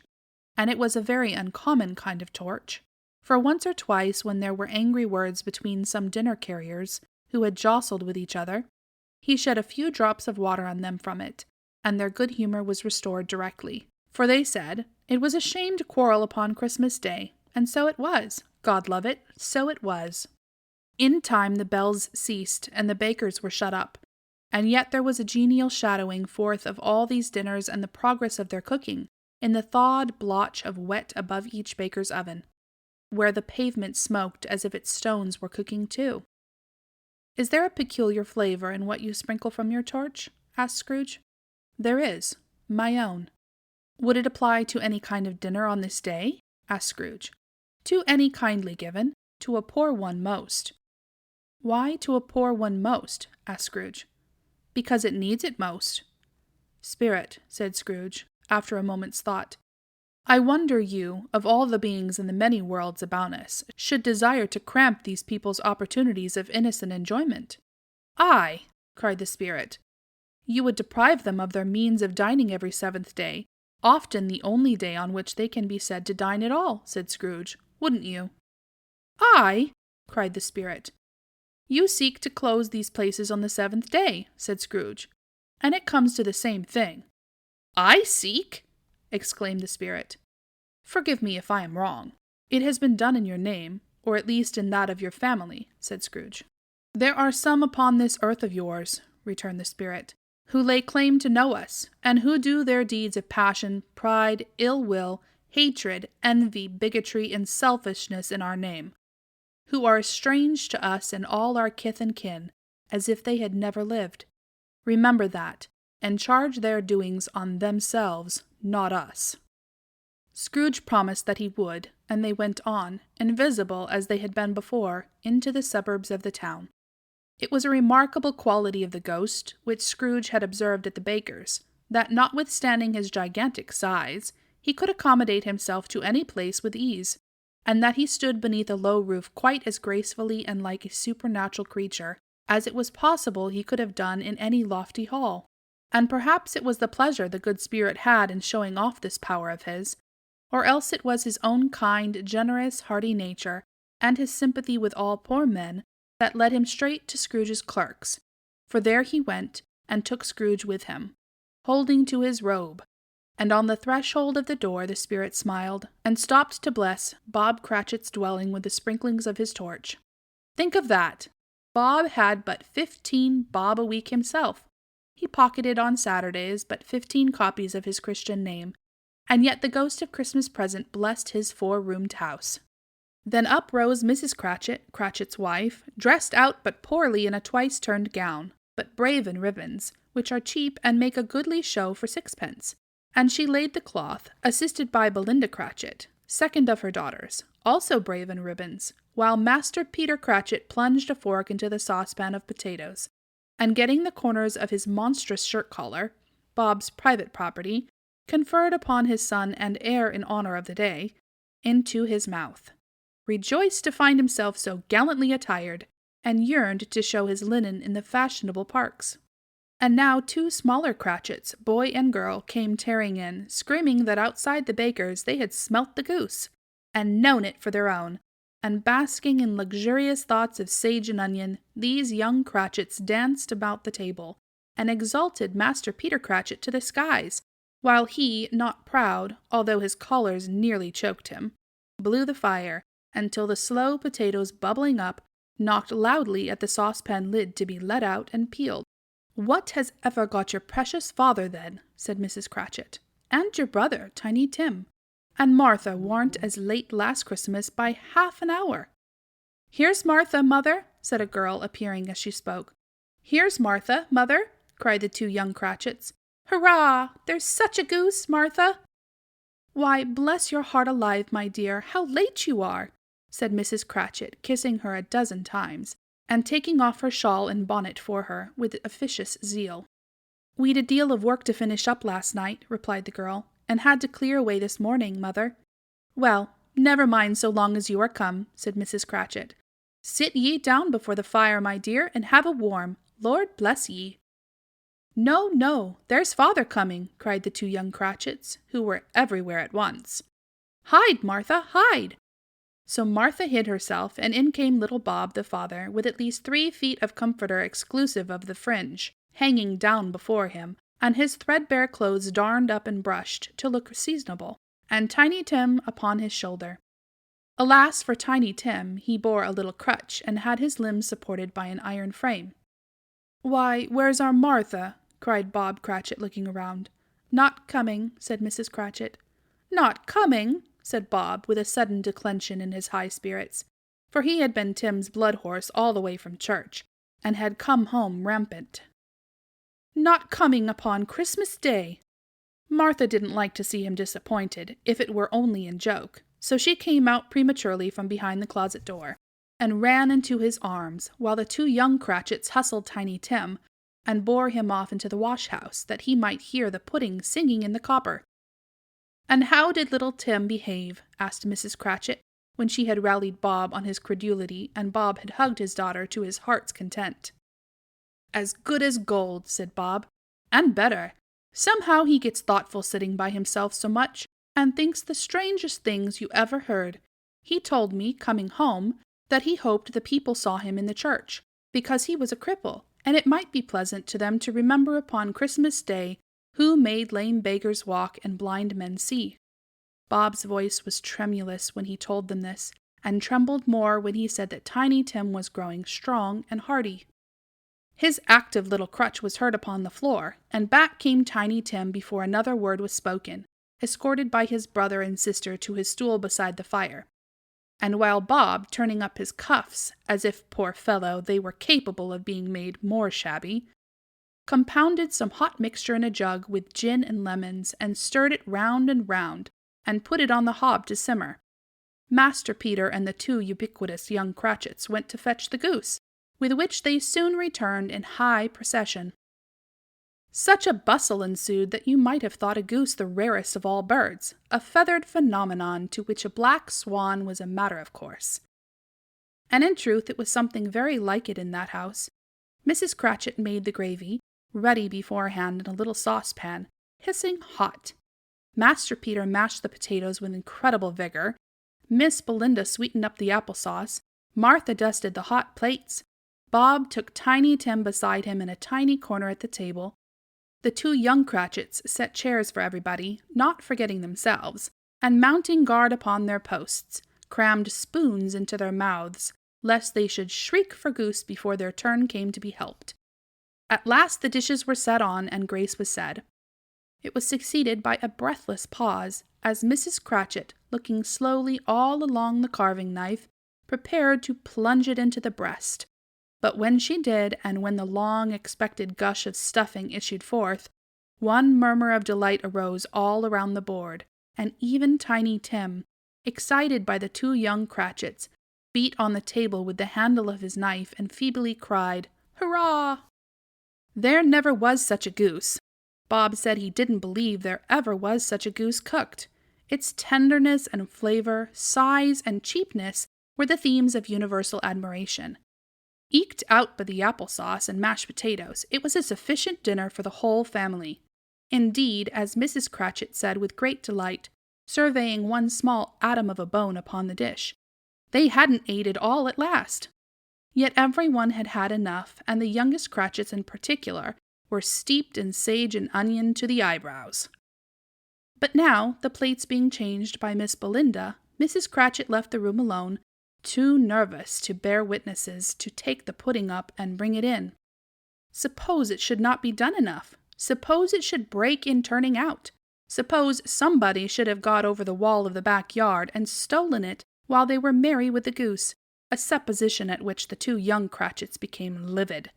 All sorts of horrors were supposed. Hullo! A great deal of steam! The pudding was out of the copper, a smell like a washing day. That was the cloth. A smell like an eating-house, and a pastry cook's next door to each other, with a laundress's next door to that. That was the pudding.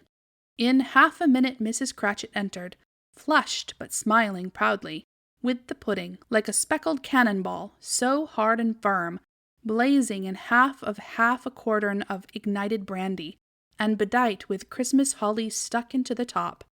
"Oh, a wonderful pudding!" Bob Cratchit said, and calmly too, that he regarded it as the greatest success achieved by Mrs. Cratchit since their marriage. Mrs. Cratchit said that now the weight was off her mind, she would confess she had had her doubts about the quantity of flour. Everybody had something to say about it, but nobody said or thought it was at all a small pudding for a large family. It would have been flat heresy to do so. Any Cratchit would have blushed to hint at such a thing. At last the dinner was all done. The cloth was cleared, the hearth swept, and the fire made up. The compound in the jug being tasted and considered perfect, apples and oranges were put upon the table, and a shovel full of chestnuts on the fire. Then all the Cratchit family drew round the hearth in what Bob Cratchit called a circle, meaning half a one, and at Bob Cratchit's elbow stood the family display of glass, 2 tumblers, and a custard cup without a handle. These held the hot stuff from the jug, however, as well as golden goblets would have done, and Bob served it out with beaming looks, while the chestnuts on the fire sputtered and cracked noisily. Then Bob proposed, "A Merry Christmas to us all, my dears. God bless us," which all the family re-echoed. "God bless us, every one," said Tiny Tim, the last of all. He sat very close to his father's side, upon his little stool. Bob held his withered little hand in his, as if he loved the child, and wished to keep him by his side, and dreaded that he might be taken from him. "Spirit," said Scrooge, with an interest he had never felt before, "tell me if Tiny Tim will live?" "I see a vacant seat," replied the ghost, "in the poor chimney corner, and a crutch without an owner, carefully preserved. If these shadows remain unaltered by the future, the child will die." "No, no," said Scrooge. "Oh, no, kind spirit! Say he will be spared." "If these shadows remain unaltered by the future, none other of my race," returned the ghost, "will find him here. What then? If he be like to die, he had better do it, and decrease the surplus population." Scrooge hung his head to hear his own words quoted by the spirit, and was overcome with penitence and grief. "Man," said the ghost, "if man you be in heart, not adamant, forbear that wicked cant until you have discovered what the surplus is, and where it is. Will you decide what men shall live and what men shall die? It may be that in the sight of heaven you are more worthless and less fit to live than millions like this poor man's child. Oh God, to hear the insect on the leaf pronouncing on the too much life among his hungry brothers in the dust." Scrooge bent before the ghost's rebuke, and trembling cast his eyes upon the ground, but he raised them speedily on hearing his own name. "Mr. Scrooge," said Bob, "I'll give you Mr. Scrooge, the founder of the feast." "The founder of the feast, indeed!" cried Mrs. Cratchit, reddening. "I wish I had him here. I'd give him a piece of my mind to feast upon, and I hope he'd have a good appetite for it." "My dear," said Bob, "the children. Christmas Day." "It should be Christmas Day, I am sure," said she, "on which one drinks the health of such an odious, stingy, hard, unfeeling man as Mr. Scrooge. You know he is, Robert. Nobody knows it better than you do, poor fellow." "My dear," was Bob's mild answer, "Christmas Day." "I'll drink his health for your sake and the day's," said Mrs. Cratchit, "not for his. Long life to him, a Merry Christmas and a Happy New Year. He'll be very merry and very happy, I have no doubt." The children drank the toast after her. It was the first of their proceedings which had no heartiness in it. Tiny Tim drank it last of all, but he didn't care 2 pence for it. Scrooge was the ogre of the family. The mention of his name cast a dark shadow on the party, which was not dispelled for full 5 minutes. After it had passed away, they were 10 times merrier than before. From the mere relief of Scrooge the baleful being done with, Bob Cratchit told them how he had a situation in his eye for Master Peter, which would bring in, if obtained, full 5 and 6 pence weekly. The 2 young Cratchits laughed tremendously at the idea of Peter's being a man of business, and Peter himself looked thoughtfully at the fire from between his collars, as if he were deliberating what particular investments he should favor when he came into the receipt of that bewildering income. Martha, who was a poor apprentice at the milliner's, then told them what kind of work she had to do, and how many hours she worked at a stretch, and how she meant to lie abed tomorrow morning for a good long rest. Tomorrow being a holiday, she passed at home. Also how she had seen a countess and a lord some days before, and how the lord was much about as tall as Peter, at which Peter pulled up his collar so high that you couldn't have seen his head if you had been there. All this time the chestnuts and the jug went round and round, and by they had a song about a lost child traveling in the snow, from Tiny Tim, who had a plaintive little voice, and sang it very well indeed. There was nothing of high mark in this. They were not a handsome family. They were not well dressed. Their shoes were far from being waterproof. Their clothes were scanty, and Peter might have known, and very likely did, the inside of a pawnbroker's. But they were happy, grateful, pleased with one another, and contented with the time. And when they faded and looked happier yet in the bright sprinklings of the Spirit's torch at parting, Scrooge had his eye upon them, and especially on Tiny Tim, until the last. By this time it was getting dark and snowing pretty heavily, and as Scrooge and the Spirit went along the streets, the brightness of the roaring fires in kitchens, parlors, and all sorts of rooms was wonderful. Here the flickering of the blaze showed preparations for a cozy dinner, with hot plates baking through and through before the fire, and deep red curtains ready to be drawn, to shut out cold and darkness. There, all the children of the house were running out into the snow to meet their married sisters, brothers, cousins, uncles, aunts, and be the first to greet them. Here again were shadows on the window blind of guests assembling, and there was a group of handsome girls, all hooded and fur-booted, and all chattering at once, tripped lightly off to some near neighbor's house, where, woe upon the single man who saw them enter, artful witches! Well they knew it in a glow. But if you had judged from the numbers of people on their way to friendly gatherings, you might have thought that no one was at home to give them welcome when they got there, instead of every house expecting company, and piling up its fires half chimney high. Blessings on it! How the ghost exulted! How it bared its breadth of breast, and opened its capacious palm, and floated on, outpouring with a generous hand, its bright and harmless mirth on everything within its reach. The very lamplighter, who ran on before dotting the dusky street with specks of light, and who was dressed to spend the evening somewhere, laughed out loudly as the Spirit passed, though little kenned the lamplighter that he had any company but Christmas. And now, without a word of warning from the ghost, they stood upon a bleak and desert moor, where monstrous masses of rude stone were cast about, as though it were the burial place of giants. And water spread itself wheresoever it listed, or would have done so, but for the frost that held it prisoner. And nothing grew but moss and furze, and coarse, rank grass. Down in the west the setting sun had left a streak of fiery red, which glared upon the desolation for an instant, like a sullen eye, and frowning lower, lower yet, was lost in the thick gloom of darkest night. "What place is this?" asked Scrooge. "A place where miners live, who labor in the bowels of the earth," returned the Spirit. "But they know me. See?" A light shone from the window of a hut, and swiftly they advanced towards it. Passing through the wall of mud and stone, they found a cheerful company assembled round a glowing fire. An old man and woman, with their children and their children's children, and another generation beyond that, all decked out gaily in their holiday attire. The old man, in a voice that seldom rose above the howling of the wind upon the barren waste, was singing them a Christmas song. It had been a very old song when he was a boy, and from time to time they all joined in the chorus. So surely as they raised their voices, the old man got quite blithe and loud, and so surely as they stopped, his vigor sank again. The Spirit did not tarry here, but bade Scrooge hold his robe, and passing on above the moor, sped whither? Not to sea, to sea. To Scrooge's horror, looking back, he saw the last of the land, a frightful range of rocks behind them, and his ears were deafened by the thundering of water as it rolled and roared and raged among the dreadful caverns it had worn, and fiercely tried to undermine the earth.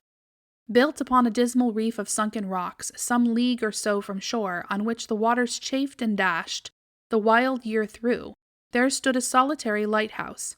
Great heaps of seaweed clung to its base, and storm birds born of the wind, one might suppose, as seaweed of the water rose, and fell about it, like the waves they skimmed. Great heaps of seaweed clung to its base, and storm birds, born of the wind, one might suppose, as seaweed of the water, rose and fell about it, like the waves they skimmed. But even here, 2 men who watched the light had made a fire, that through the loophole in the thick stone wall shed out a ray of brightness on the awful sea. Joining their horny hands over the rough table at which they sat, they wished each other Merry Christmas in their can of grog. And one of them, the elder too, with his face all damaged and scarred with hard weather, as the figurehead of an old ship might be, struck up a sturdy song that was like a gale in itself. Again the ghost sped on, above the black and heaving sea on until, being far away, as he told Scrooge, from any shore, they lighted on a ship. They stood beside the helmsman at the wheel, the lookout in the bow, the officers who had the watch, dark, ghostly figures in their several stations, but every man among them hummed a Christmas tune, or had a Christmas thought, or spoke below his breath to his companion of some bygone Christmas day, with homeward hopes belonging to it. And every man on board, waking or sleeping, good or bad, had had a kinder word for another on that day than on any day in the year, and had shared to some extent in its festivities, and had remembered those he cared for at a distance, and had known that they delighted to remember him. It was a great surprise to Scrooge, while listening to the moaning of the wind, and thinking what a solemn thing it was to move on through the lonely darkness over an unknown abyss, whose depths were secret as profound as death. It was a great surprise to Scrooge, while thus engaged, to hear a hearty laugh. It was a much greater surprise to Scrooge to recognize it as his own nephew's, and to find himself in a bright, dry, gleaming room with the spirit standing smiling by his side, and looking at that same nephew with approving affability. "Ha, ha!" laughed Scrooge's nephew. "Ha, ha, ha! If you should happen, by any unlikely chance, to know a man more blessed in a laugh than Scrooge's nephew, all I can say is, I should like to know him too. Introduce him to me, and I'll cultivate his acquaintance." It is a fair, even-handed, noble adjustment of things, that while there is infection and dis-ease and sorrow, there is nothing in the world so irresistibly contagious as laughter and good humor. When Scrooge's nephew laughed in this way, holding his sides, rolling his head, and twisting his face into the most extravagant contortions, Scrooge's niece, by marriage, laughed as heartily as he, and their assembled friends, being not a bit behindhand, roared out lustily. "Ha, ha, ha, ha, ha, ha, ha! He said that Christmas was a humbug, as I live!" cried Scrooge's nephew. "He believed it, too." "More shame for him, Fred," said Scrooge's niece indignantly. "Bless those women, they never do anything by halves. They are always in earnest." She was very pretty, exceedingly pretty, with a dimpled, surprised-looking, capital face, a ripe little mouth that seemed made to be kissed, as no doubt it was, all kinds of good little dots about her chin that melted into one another when she laughed, and the sunniest pair of eyes you ever saw in any little creature's head. Altogether she was what you would have called provoking, you know, but satisfactory too. Oh, perfectly satisfactory. "He's a comical old fellow," said Scrooge's nephew. "That's the truth, and not so pleasant as he might be. However, his offenses carry their own punishment, and I have nothing to say against him." "I'm sure he is very rich, Fred," hinted Scrooge's niece. "At least you always tell me so." "What of that, my dear?" said Scrooge's nephew. "His wealth is of no use to him. He don't do any good with it. He don't make himself comfortable with it. He hasn't the satisfaction of thinking, ha, ha, ha, that he is ever going to benefit us with it." "I have no patience with him," observed Scrooge's niece. Scrooge's niece's sisters, and all the other ladies, expressed the same opinion. "Oh, I have," said Scrooge's nephew. "I am sorry for him. I couldn't be angry with him if I tried. Who suffers by his ill whims? Himself, always. Here, he takes it into his head to dislike us, and he won't come and dine with us. What's the consequence? He don't lose much of a dinner."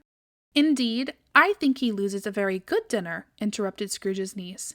Everybody else said the same, and they must be allowed to have been competent judges, because they had just had dinner, and, with the dessert upon the table, they were clustered round the fire by lamplight. "I am very glad to hear it," said Scrooge's nephew, "because I haven't any great faith in these young housekeepers. What do you say, Topper?" Topper had clearly got his eye upon one of Scrooge's niece's sisters, for he answered that a bachelor was a wretched outcast, who had no right to express an opinion on the subject. Whereat Scrooge's niece's sister, the plump one with the lace tucker, not the one with the roses, blushed. "Do go on, Fred," said Scrooge's niece, clapping her hands. "He never finishes what he begins to say. He is such a ridiculous fellow." Scrooge's nephew revelled in another laugh, and as it was impossible to keep the infection off, though the plump sister tried hard to do it with aromatic vinegar, his example was unanimously followed. "I was only going to say," said Scrooge's nephew, "that the consequence of his taking a dislike to us and not making merry with us is, as I think, that he loses some pleasant moments which could do him no harm.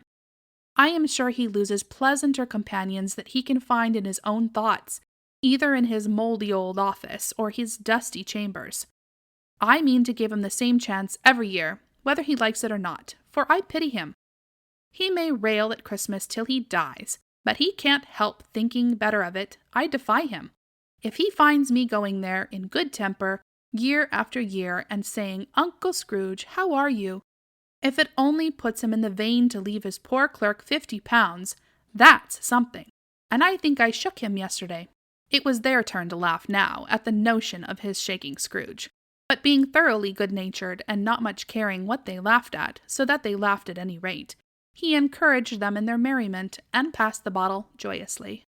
After tea they had some music, for they were a musical family and knew what they were about. When they sung a glee or catch, I can assure you, especially Topper, who could growl away in the bass like a good one, and never swell the large veins in his forehead or get red in the face over it. Scrooge's niece played well upon the harp, and played among other tunes a simpler little air, a mere nothing, you might learn to whistle it in 2 minutes, which had been familiar to the child who fetched Scrooge from the boarding school, as he had been reminded by the ghost of Christmas past. When this strain of music sounded, all the things that Ghost had shown him came upon his mind. He softened more and more, and thought that if he could have listened to it often, years ago, he might have cultivated the kindness of life for his own happiness with his own hands, without resorting to the sexton's spade that buried Jacob Marley. But they didn't devote the whole evening to music. After a while they played at forfeits, for it is good to be children sometimes, and never better than at Christmas, when its mighty founder was a child himself. Stop! There was first a game at Blind Man's Buff. Of course there was. And I no more believe that Topper was really blind man than I believe he had eyes in his boots. My opinion is that it was a done thing between him and Scrooge's nephew, and that the ghost of Christmas present knew it. The way he went after that plump sister in the lace tucker was an outrage on the credulity of human nature. Knocking down the fire irons, tumbling over the chairs, bumping up against the piano, smothering himself among the curtains, wherever she went, there he went. He always knew where the plump sister was. He wouldn't catch anybody else. If you had fallen up against him, as some of them did, and stood there, he would have made a feint of endeavoring to seize you, which would have been an affront to your understanding, and would instantly have sidled off in the direction of the plump sister. She often cried out that it wasn't fair, and it really was not. But when at last he caught her, when, in spite of all her silken rustlings and her rapid flutterings past him, he got her into a corner whence there was no escape, then his conduct was the most execrable. For his pretending not to know her, his pretending that it was necessary to touch her head-dress, and further to assure himself of her identity by pressing a certain ring upon her finger, and a certain chain about her neck, was vile, monstrous. No doubt she told him her opinion of it, when, another blind man being in office, they were so very confidential together, behind the curtains. Scrooge's niece was not one of the blind man's buff party, but made comfortable with a large chair and a footstool, in a snug corner, where the ghost and Scrooge were close behind her, but she joined in the forfeits, and loved her love to admiration with all the letters of the alphabet. Likewise, at the game of how, when, and where, she was very great, and to the secret joy of Scrooge's nephew, beat her sisters hollow, though they were sharp girls too, as Topper could have told you. There might have been 20 people there, young and old, but they all played, and so did Scrooge, for, wholly forgetting in the interest he had in what was going on, that his voice made no sound in their ears, He sometimes came out with his guess quite loud, and very often guessed right, too. For the sharpest needle, best Whitechapel, warranted not to cut in the eye, was no sharper than Scrooge, blunt as he took it in his head to be. The ghost was greatly pleased to find him in this mood, and looked upon him with such favour that he begged like a boy to be allowed to stay until the guests departed. But this the spirit said could not be done. "Here's a new game," said Scrooge. "1 half-hour, spirit, only one." It was a game called Yes and No, where Scrooge's nephew had to think of something, and the rest must find out what, he only answering to their questions yes or no as the case was. The brisk fire of questioning to which he was exposed elicited from him that he was thinking of an animal, a live animal, rather a disagreeable animal, a savage animal, an animal that growled and grunted sometimes, and talked sometimes, and lived in London, and walked about the streets, and wasn't made a show of, and wasn't led by anybody, and didn't live in a menagerie, and was never killed in a market, and was not a horse, or an ass, or a cow, or a bull, or a tiger, or a dog, or a pig, or a cat, or a bear.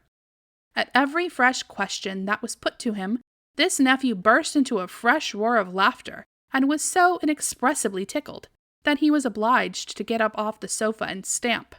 At last the plump sister, falling into a similar state, cried out, "I have found it! I know what it is, Fred! I know what it is!"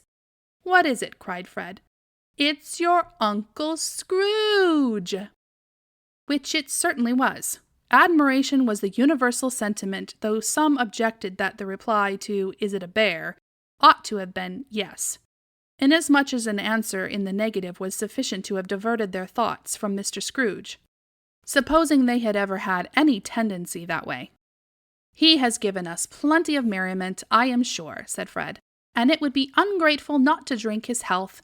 Here is a glass of mulled wine ready to our hand at the moment, and I say, Uncle Scrooge." "Well, Uncle Scrooge," they cried. "A Merry Christmas and a Happy New Year to the old man, whatever he is," said Scrooge's nephew. "He wouldn't take it from me, but may he have it nevertheless. Uncle Scrooge." Uncle Scrooge had imperceptibly become so gay and light of heart that he would have pledged the unconscious company in return, and thanked them in an inaudible speech if the ghost had given him time. But the whole scene passed off in the breath of the last word spoken by his nephew, and he and the spirit were again upon their travels. Much they saw, and far they went, and many homes they visited, but always with a happy end. The spirit stood beside sick beds, and they were cheerful, on foreign lands, and they were close at home. By struggling men, and they were patient in their greater hope. By poverty, and it was rich. In almshouse, hospital, and jail, in misery's every refuge, where vain man in his little brief authority had not made fast the door, and barred the spirit out, he left his blessing, and taught Scrooge his precepts.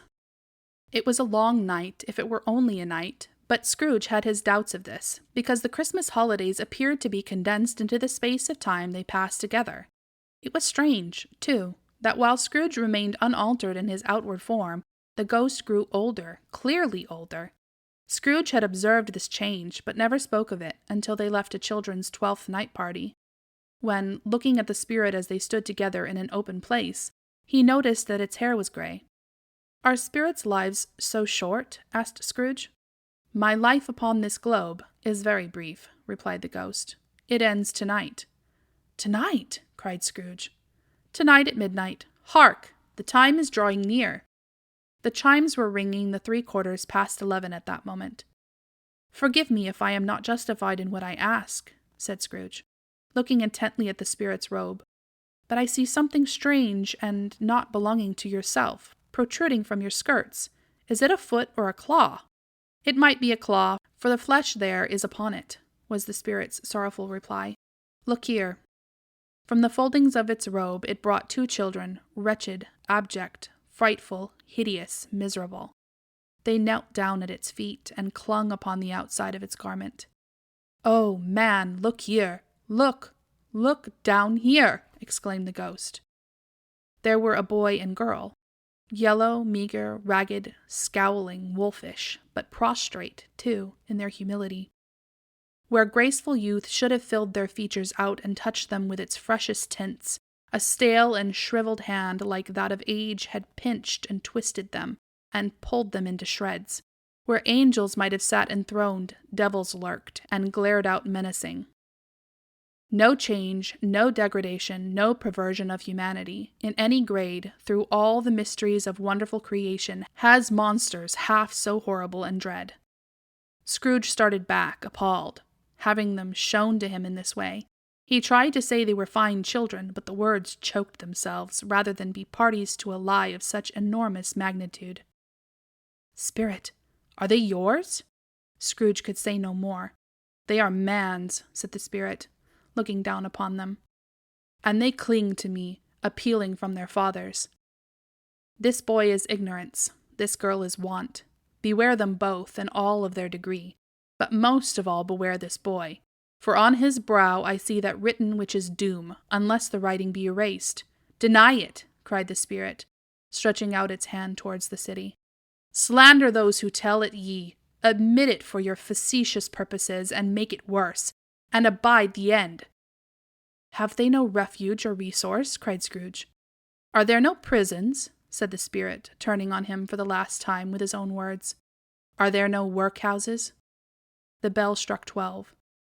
Scrooge looked about him for the ghost, and saw it not.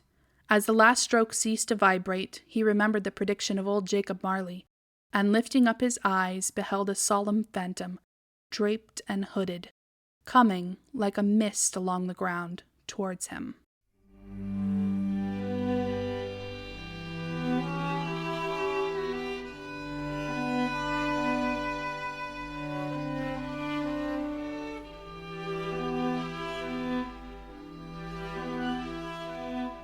Stave 4. The Last of the Spirits. The phantom slowly, gravely, silently approached. When it came near him, Scrooge bent down upon his knee, for in the very air through which this spirit moved, it seemed to scatter gloom and mystery. It was shrouded in a deep black garment, which concealed its head, its face, its form, and left nothing of it visible save one outstretched hand. But for this it would have been difficult to detach its figure from the night, and separate it from the darkness by which it was surrounded. He felt that it was tall and stately when it came beside him, and that its mysterious presence filled him with a solemn dread. He knew no more, for the spirit neither spoke nor moved. "I am in the presence of the ghost of Christmas yet to come," Scrooge said. The spirit answered not, but pointed downward with its hand. "You are about to show me shadows of the things that have not happened, but will happen in the time before us?" Scrooge pursued. "Is that so, spirit?" The upper portion of the garment was contracted for an instant in its folds, as if the spirit had inclined its head. That was the only answer he received. Although well used to ghostly company by this time, Scrooge feared the silent shape so much that his legs trembled beneath him, and he found that he could hardly stand when he prepared to follow it. The spirit paused a moment, as observing his condition, and giving him time to recover. But Scrooge was all the worse for this. It thrilled him with a vague, uncertain horror to know that behind the dusky shroud there were ghostly eyes intently fixed upon him, while he, though he stretched his own to the utmost, could see nothing but a spectral hand and one great heap of black. "Ghost of the future!" he exclaimed. "I fear you more than any spectre I have seen.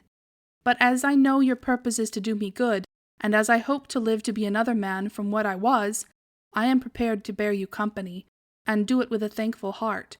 Will you not speak to me?" It gave him no reply. The hand was pointed straight before them. "Lead on," said Scrooge. "Lead on. The night is waning fast, and it is precious time to me, I know. Lead on, spirit." The phantom moved away as it had come towards him. Scrooge followed in the shadow of its dress, which bore him up, he thought, and carried him along. They scarcely seemed to enter the city, for the city rather seemed to spring up about them, and encompass them of its own act. But there they were, in the heart of it, on 'change amongst the merchants, who hurried up and down, and chinked the money in their pockets, and conversed in groups, and looked at their watches, and trifled thoughtfully with their great gold seals, and so forth, as Scrooge had seen them often. The spirit stopped beside one little knot of businessmen, Observing that the hand was pointed to them, Scrooge advanced to listen to their talk. "No," said a great fat man with a monstrous chin. "I don't know much about it, either way. I only know he's dead." "When did he die?" inquired another. "Last night, I believe." "Why, what was the matter with him?" asked a third, taking a vast quantity of snuff out of a very large snuff-box. "I thought he'd never die." "God knows," said the first, with a yawn. "What has he done with his money?" asked a red-faced gentleman with a pendulous excrescence on the end of his nose, that shook like the gills of a turkey-cock. "I haven't heard," said the man with the large chin, yawning again. "Left it to his company, perhaps. He hasn't left it to me. That's all no." This pleasantry was received with a general laugh. "It's likely to be a very cheap funeral," said the same speaker, "for upon my life I don't know of anybody to go to it. Suppose we make up a party and volunteer." "I don't mind going if a lunch is provided," observed the gentleman with the excrescence on his nose. "But I must be fed, if I make one." Another laugh. "Well, I am the most disinterested among you, after all," said the first speaker, "for I never wear black gloves, and I never eat lunch. But I'll offer to go, if anybody else will. When I come to think of it, I'm not at all sure that I wasn't his most particular friend, for we used to stop and speak whenever we met. Bye-bye." Speakers and listeners strolled away and mixed with other groups. Scrooge knew the men, and looked towards the spirit for an explanation. The phantom glided on into a street. Its finger pointed to two persons meeting. Scrooge listened again, thinking that the explanation might lie here. He knew these men, also, perfectly. They were men of business, very wealthy, and of great importance.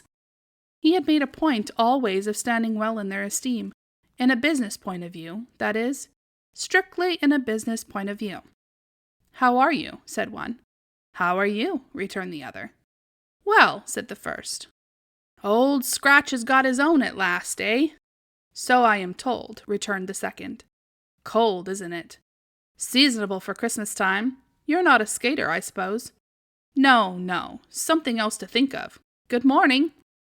Not another word. That was their meeting, their conversation, and their parting.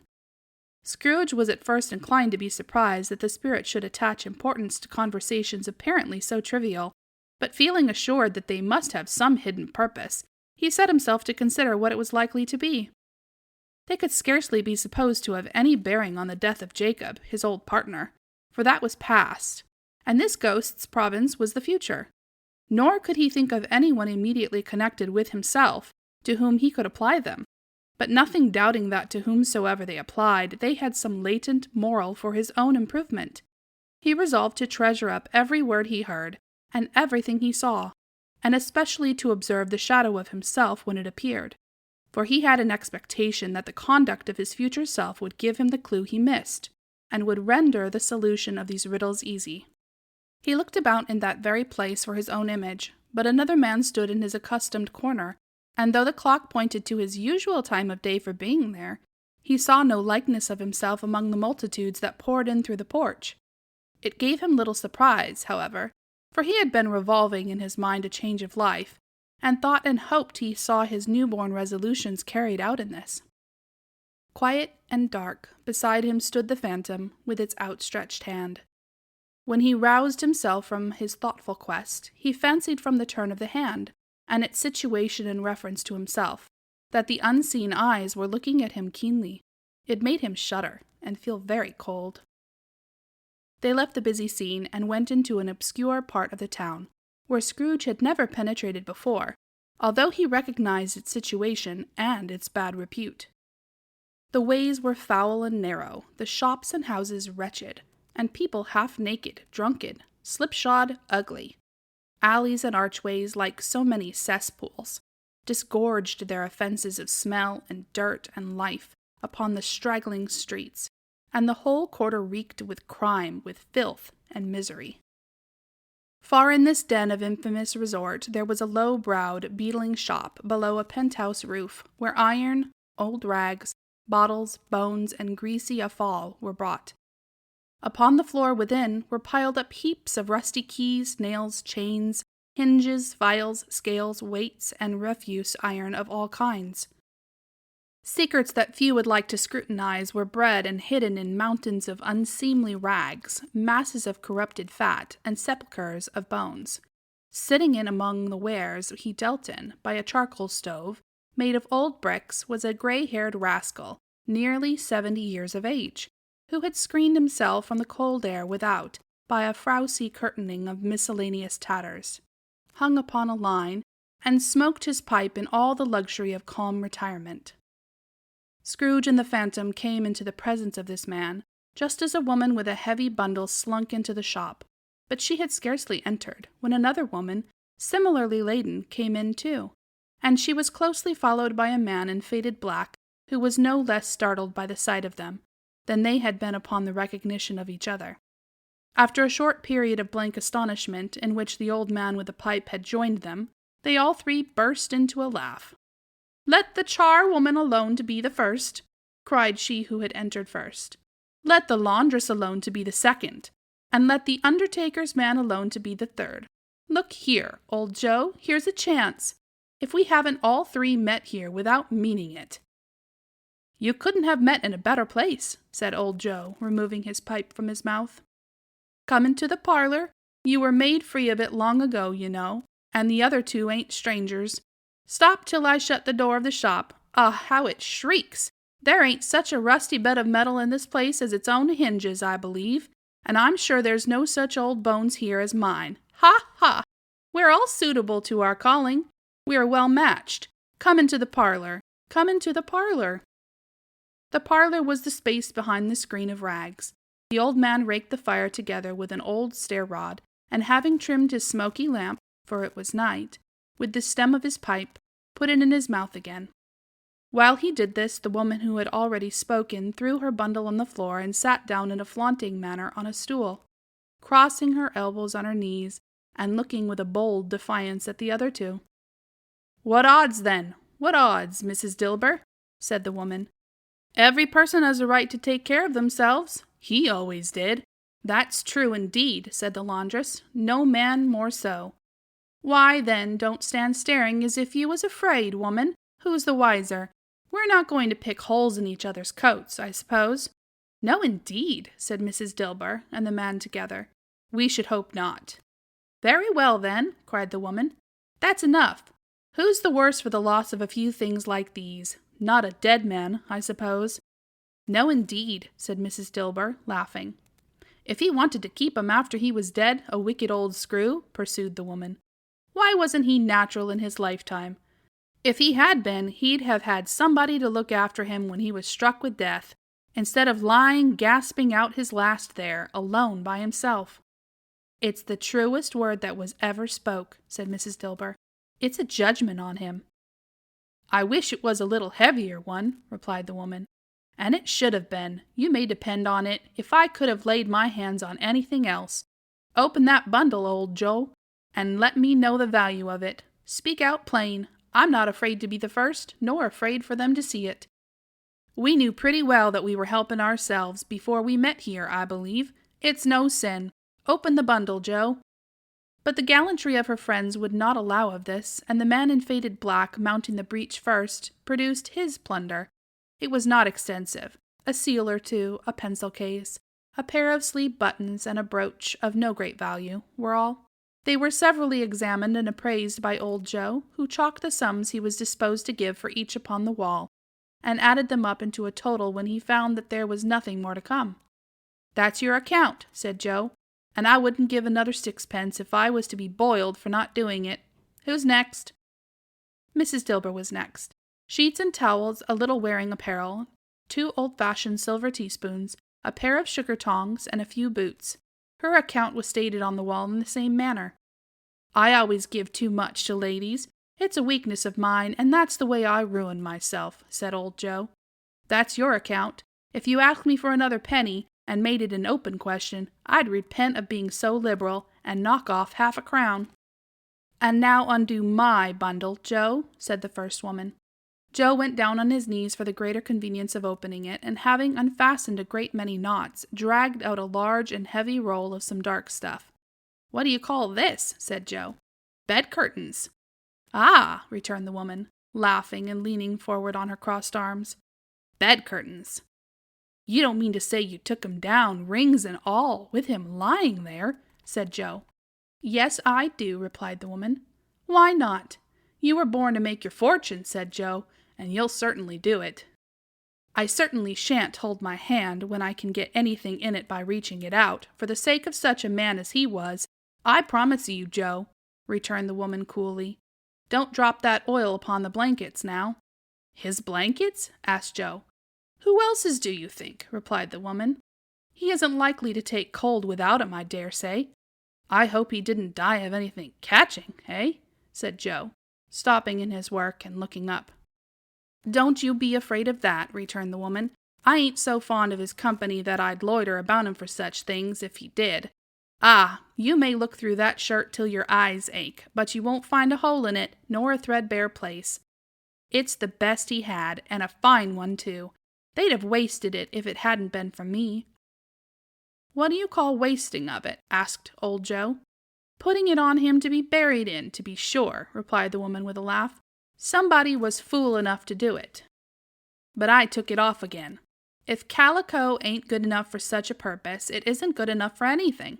It's quite as becoming to the body. He can't look uglier than he did in that one." Scrooge listened to this dialogue in horror.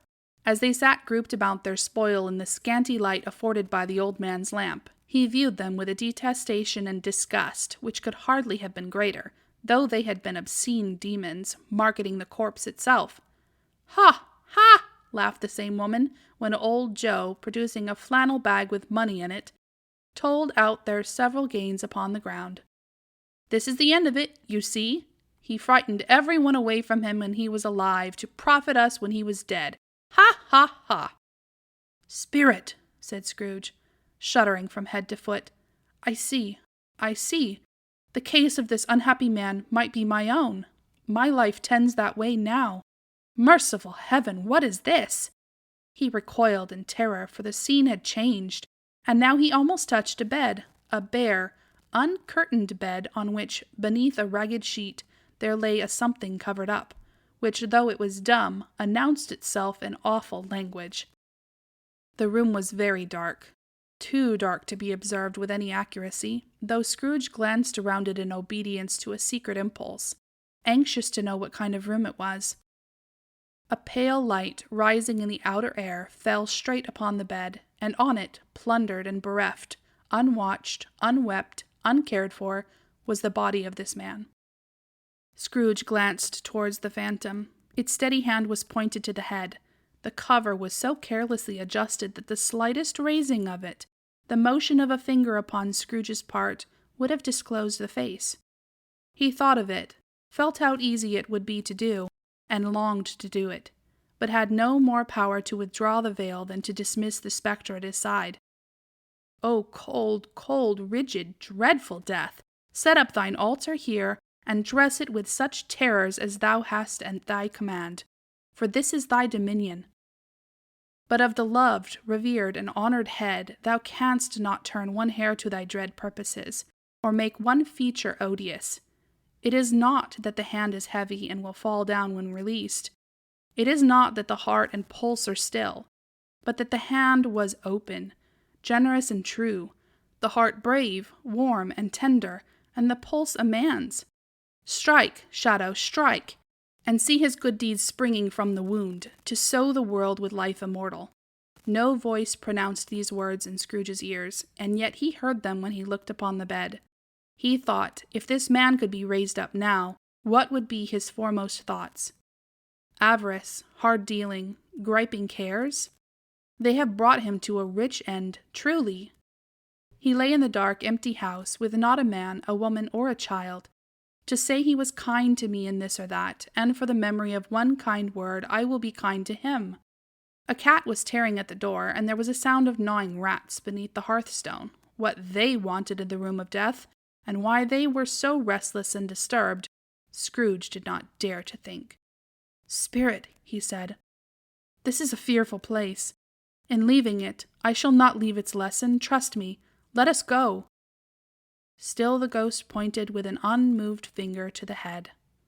I understand you, Scrooge returned, and I would do it if I could.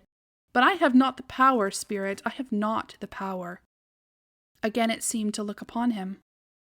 If there is any person in this town who feels emotion caused by this man's death, said Scrooge, quite agonized, show that person to me, Spirit, I beseech you.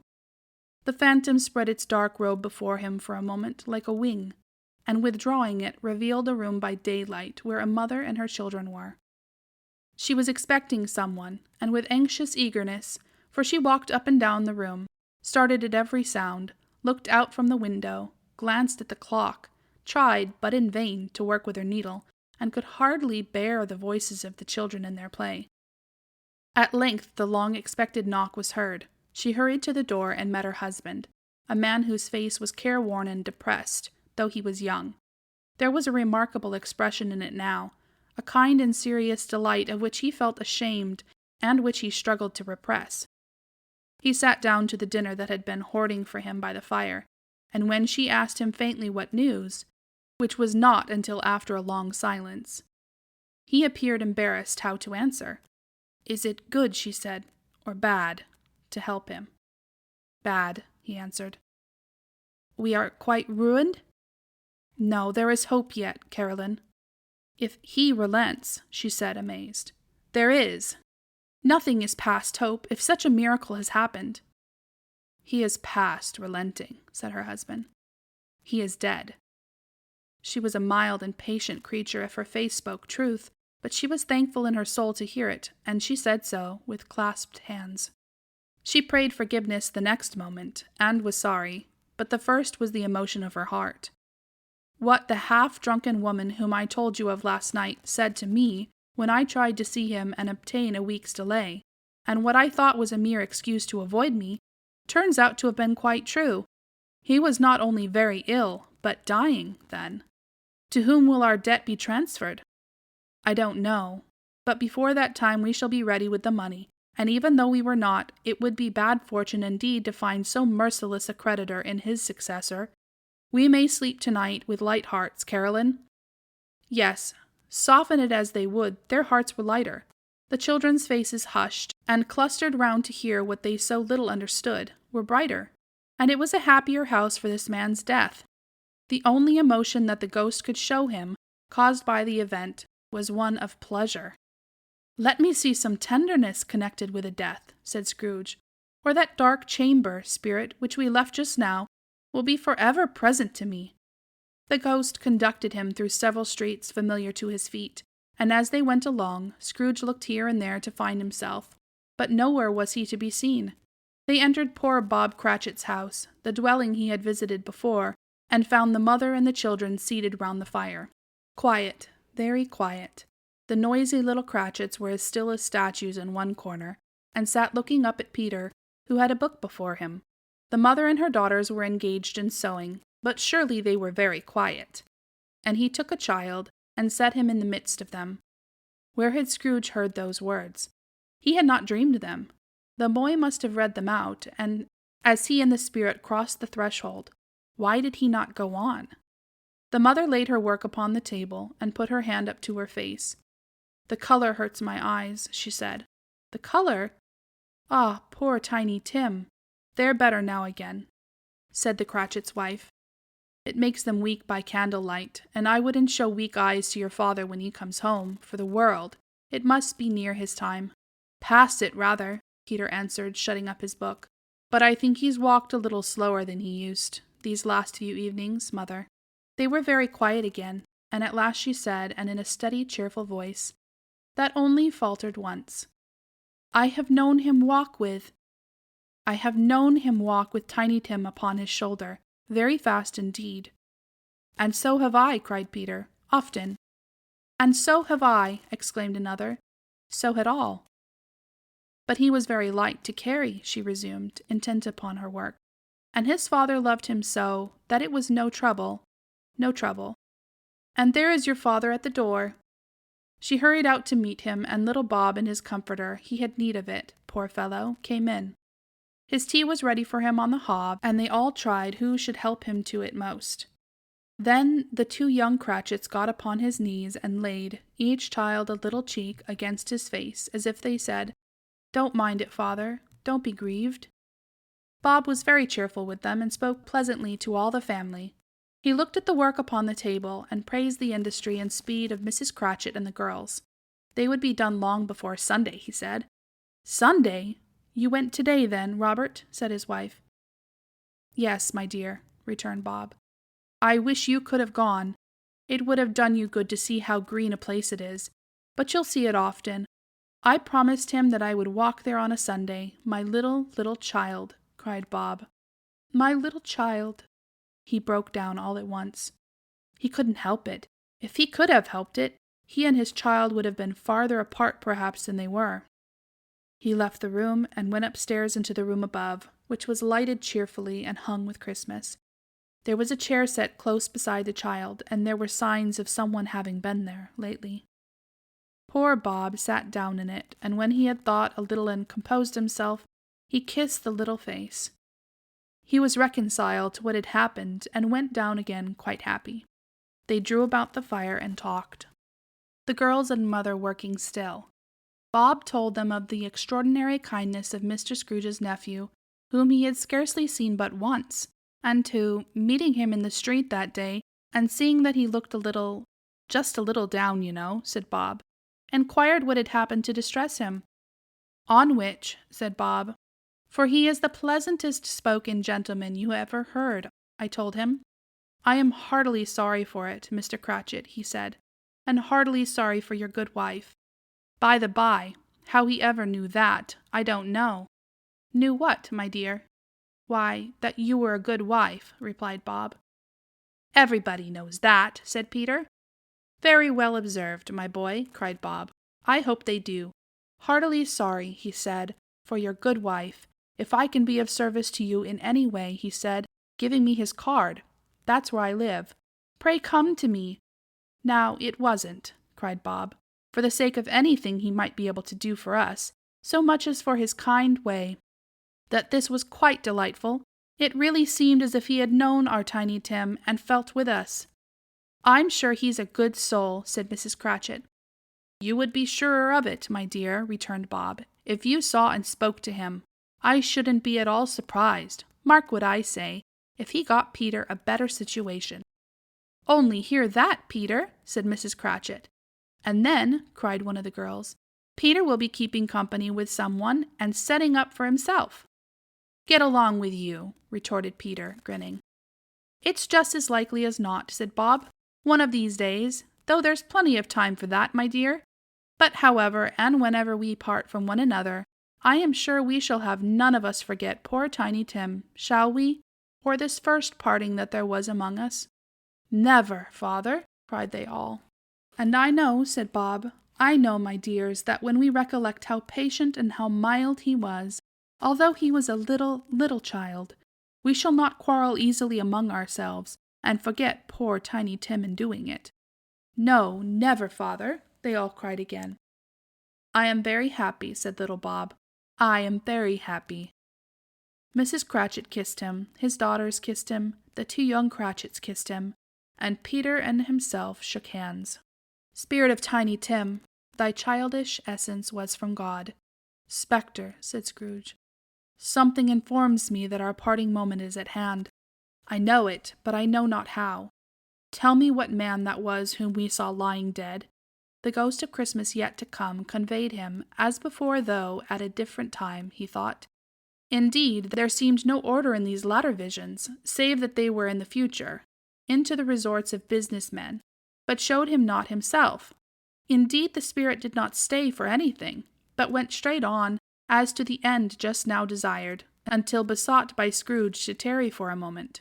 "This court," said Scrooge, "through which we hurry now, is where my place of occupation is, and has been for a length of time. I see the house. Let me behold what I shall be in days to come." The spirit stopped.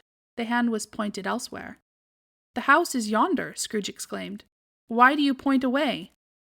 The inexorable finger underwent no change. Scrooge hastened to the window of his office and looked in.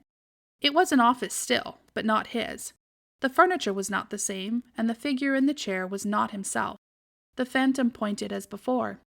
He joined it once again, and wondering why and whither he had gone, accompanied it until they reached an iron gate. He paused to look round before entering. A churchyard. Here, then, the wretched man whose name he had now to learn, lay underneath the ground. It was a worthy place, walled in by houses, overrun by grass and weeds, the growth of vegetation's death, not life, choked up with too much burying, fat with repleted appetite. A worthy place! The spirit stood among the graves and pointed down to one. He advanced towards it trembling. The phantom was exactly as it had been, but he dreaded that he saw new meaning in its solemn shape. "Before I draw nearer to that stone to which you point," said Scrooge, "answer me one question. Are these the shadows of the things that will be, or are they shadows of the things that may be only?" Still the ghost pointed downward to the grave by which it stood. "Men's courses will foreshadow certain ends, to which, it persevered in, they must lead," said Scrooge. "But if the courses be departed from, the ends will change. Say it is thus with what you show me." The spirit was immovable as ever. Scrooge crept towards it, trembling as he went, and following the finger, read upon the stone of the neglected grave his own name, Ebenezer Scrooge. "Am I that man who lay upon the bed?" he cried, upon his knees. The finger pointed from the grave to him, and back again. "No, spirit! Oh, no, no!" The finger still was there. "Spirit!" he cried, tight clutching at its robe. "Hear me! I am not the same man I was. I will not be the man I must have been for this intercourse. Why show me this, if I am past all hope?" For the first time the hand appeared to shake. "Good spirit," he pursued, as down upon the ground he fell before it, "your nature intercedes for me and pities me. Assure me that I yet may change these shadows you have shown me by an altered life."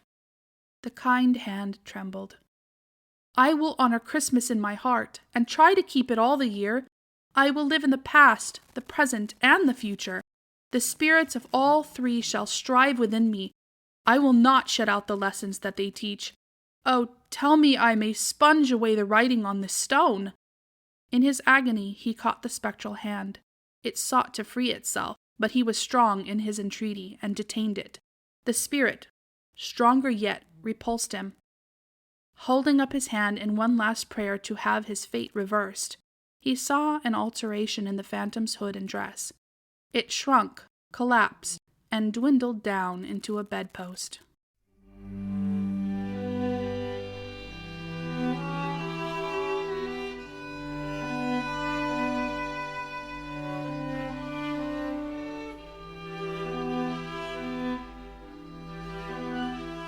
Stave 5. The end of it. Yes, and the bedpost was his own. The bed was his own, the room was his own. Best and happiest of all, the time before him was his own, to make amends in. "I will live in the past, the present, and the future," Scrooge repeated, as he scrambled out of his bed. "The spirits of all three shall strive within me. Oh, Jacob Marley, heaven and the Christmas time be praised for this.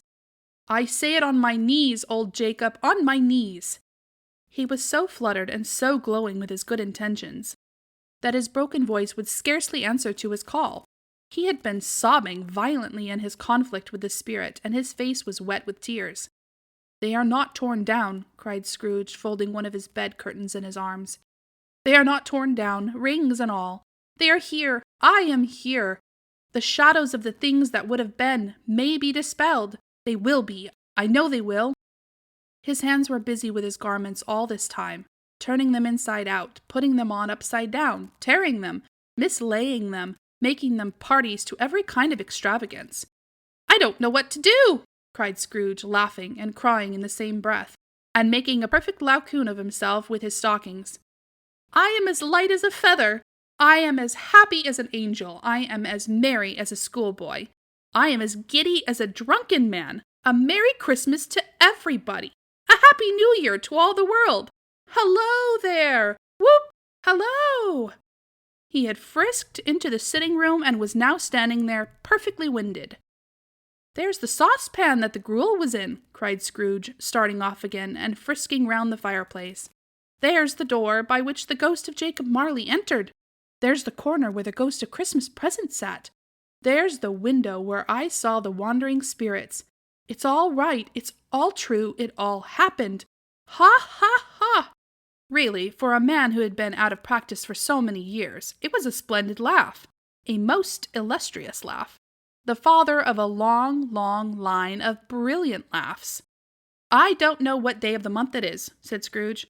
"I don't know how long I've been among the spirits. I don't know anything. I'm quite a baby. Never mind, I don't care. I'd rather be a baby. Hello! Whoop! Hello there!" He was checked in his transports by the churches ringing out the lustiest peals he had ever heard. Clash, bang, hammer, ding, dong, bell. Bell, dong, ding, hammer, clang, clash. Oh, glorious, glorious! Running to the window, he opened it and put out his head. No fog, no mist, clear, bright, jovial, stirring, cold. Cold, piping for the blood to dance to. Golden sunlight, heavenly sky. Sweet, fresh air, merry bells. Oh, glorious, glorious! "What's today?" cried Scrooge, calling down toward a boy in Sunday clothes, who perhaps had loitered in to look about him. "Eh?" returned the boy, with all his might of wonder. "What's today, my fine fellow?" said Scrooge. "Today?" replied the boy. "Why, Christmas Day!" "It's Christmas Day!" said Scrooge to himself. "I haven't missed it. The spirits have done it all in one night. They can do anything they like. Of course they can. Of course they can. Hello, my fine fellow!" "Hello," returned the boy. "Do you know the poulterers in the next street but one at the corner?" Scrooge inquired. "I should hope I did," replied the lad. "An intelligent boy," said Scrooge. "A remarkable boy. Do you know whether they've sold the prize turkey that was hanging up there? Not the little prize turkey, the big one." "What, the one as big as me?" returned the boy. "What a delightful boy," said Scrooge. "It's a pleasure to talk to him. Yes, my buck." "It's hanging there now," replied the boy. "Is it?" said Scrooge. "Go and buy it." "Walker!" exclaimed the boy. "No, no," said Scrooge. "I am in earnest. Go and buy it and tell him to bring it here, that I may give them the direction where to take it. Come back with the man, and I'll give you a shilling.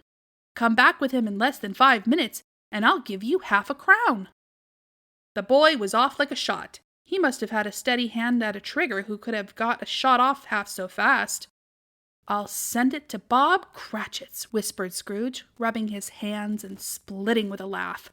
"He shan't know who sends it. It's twice the size of Tiny Tim. Joe Miller never made such a joke as sending it to Bob's will be."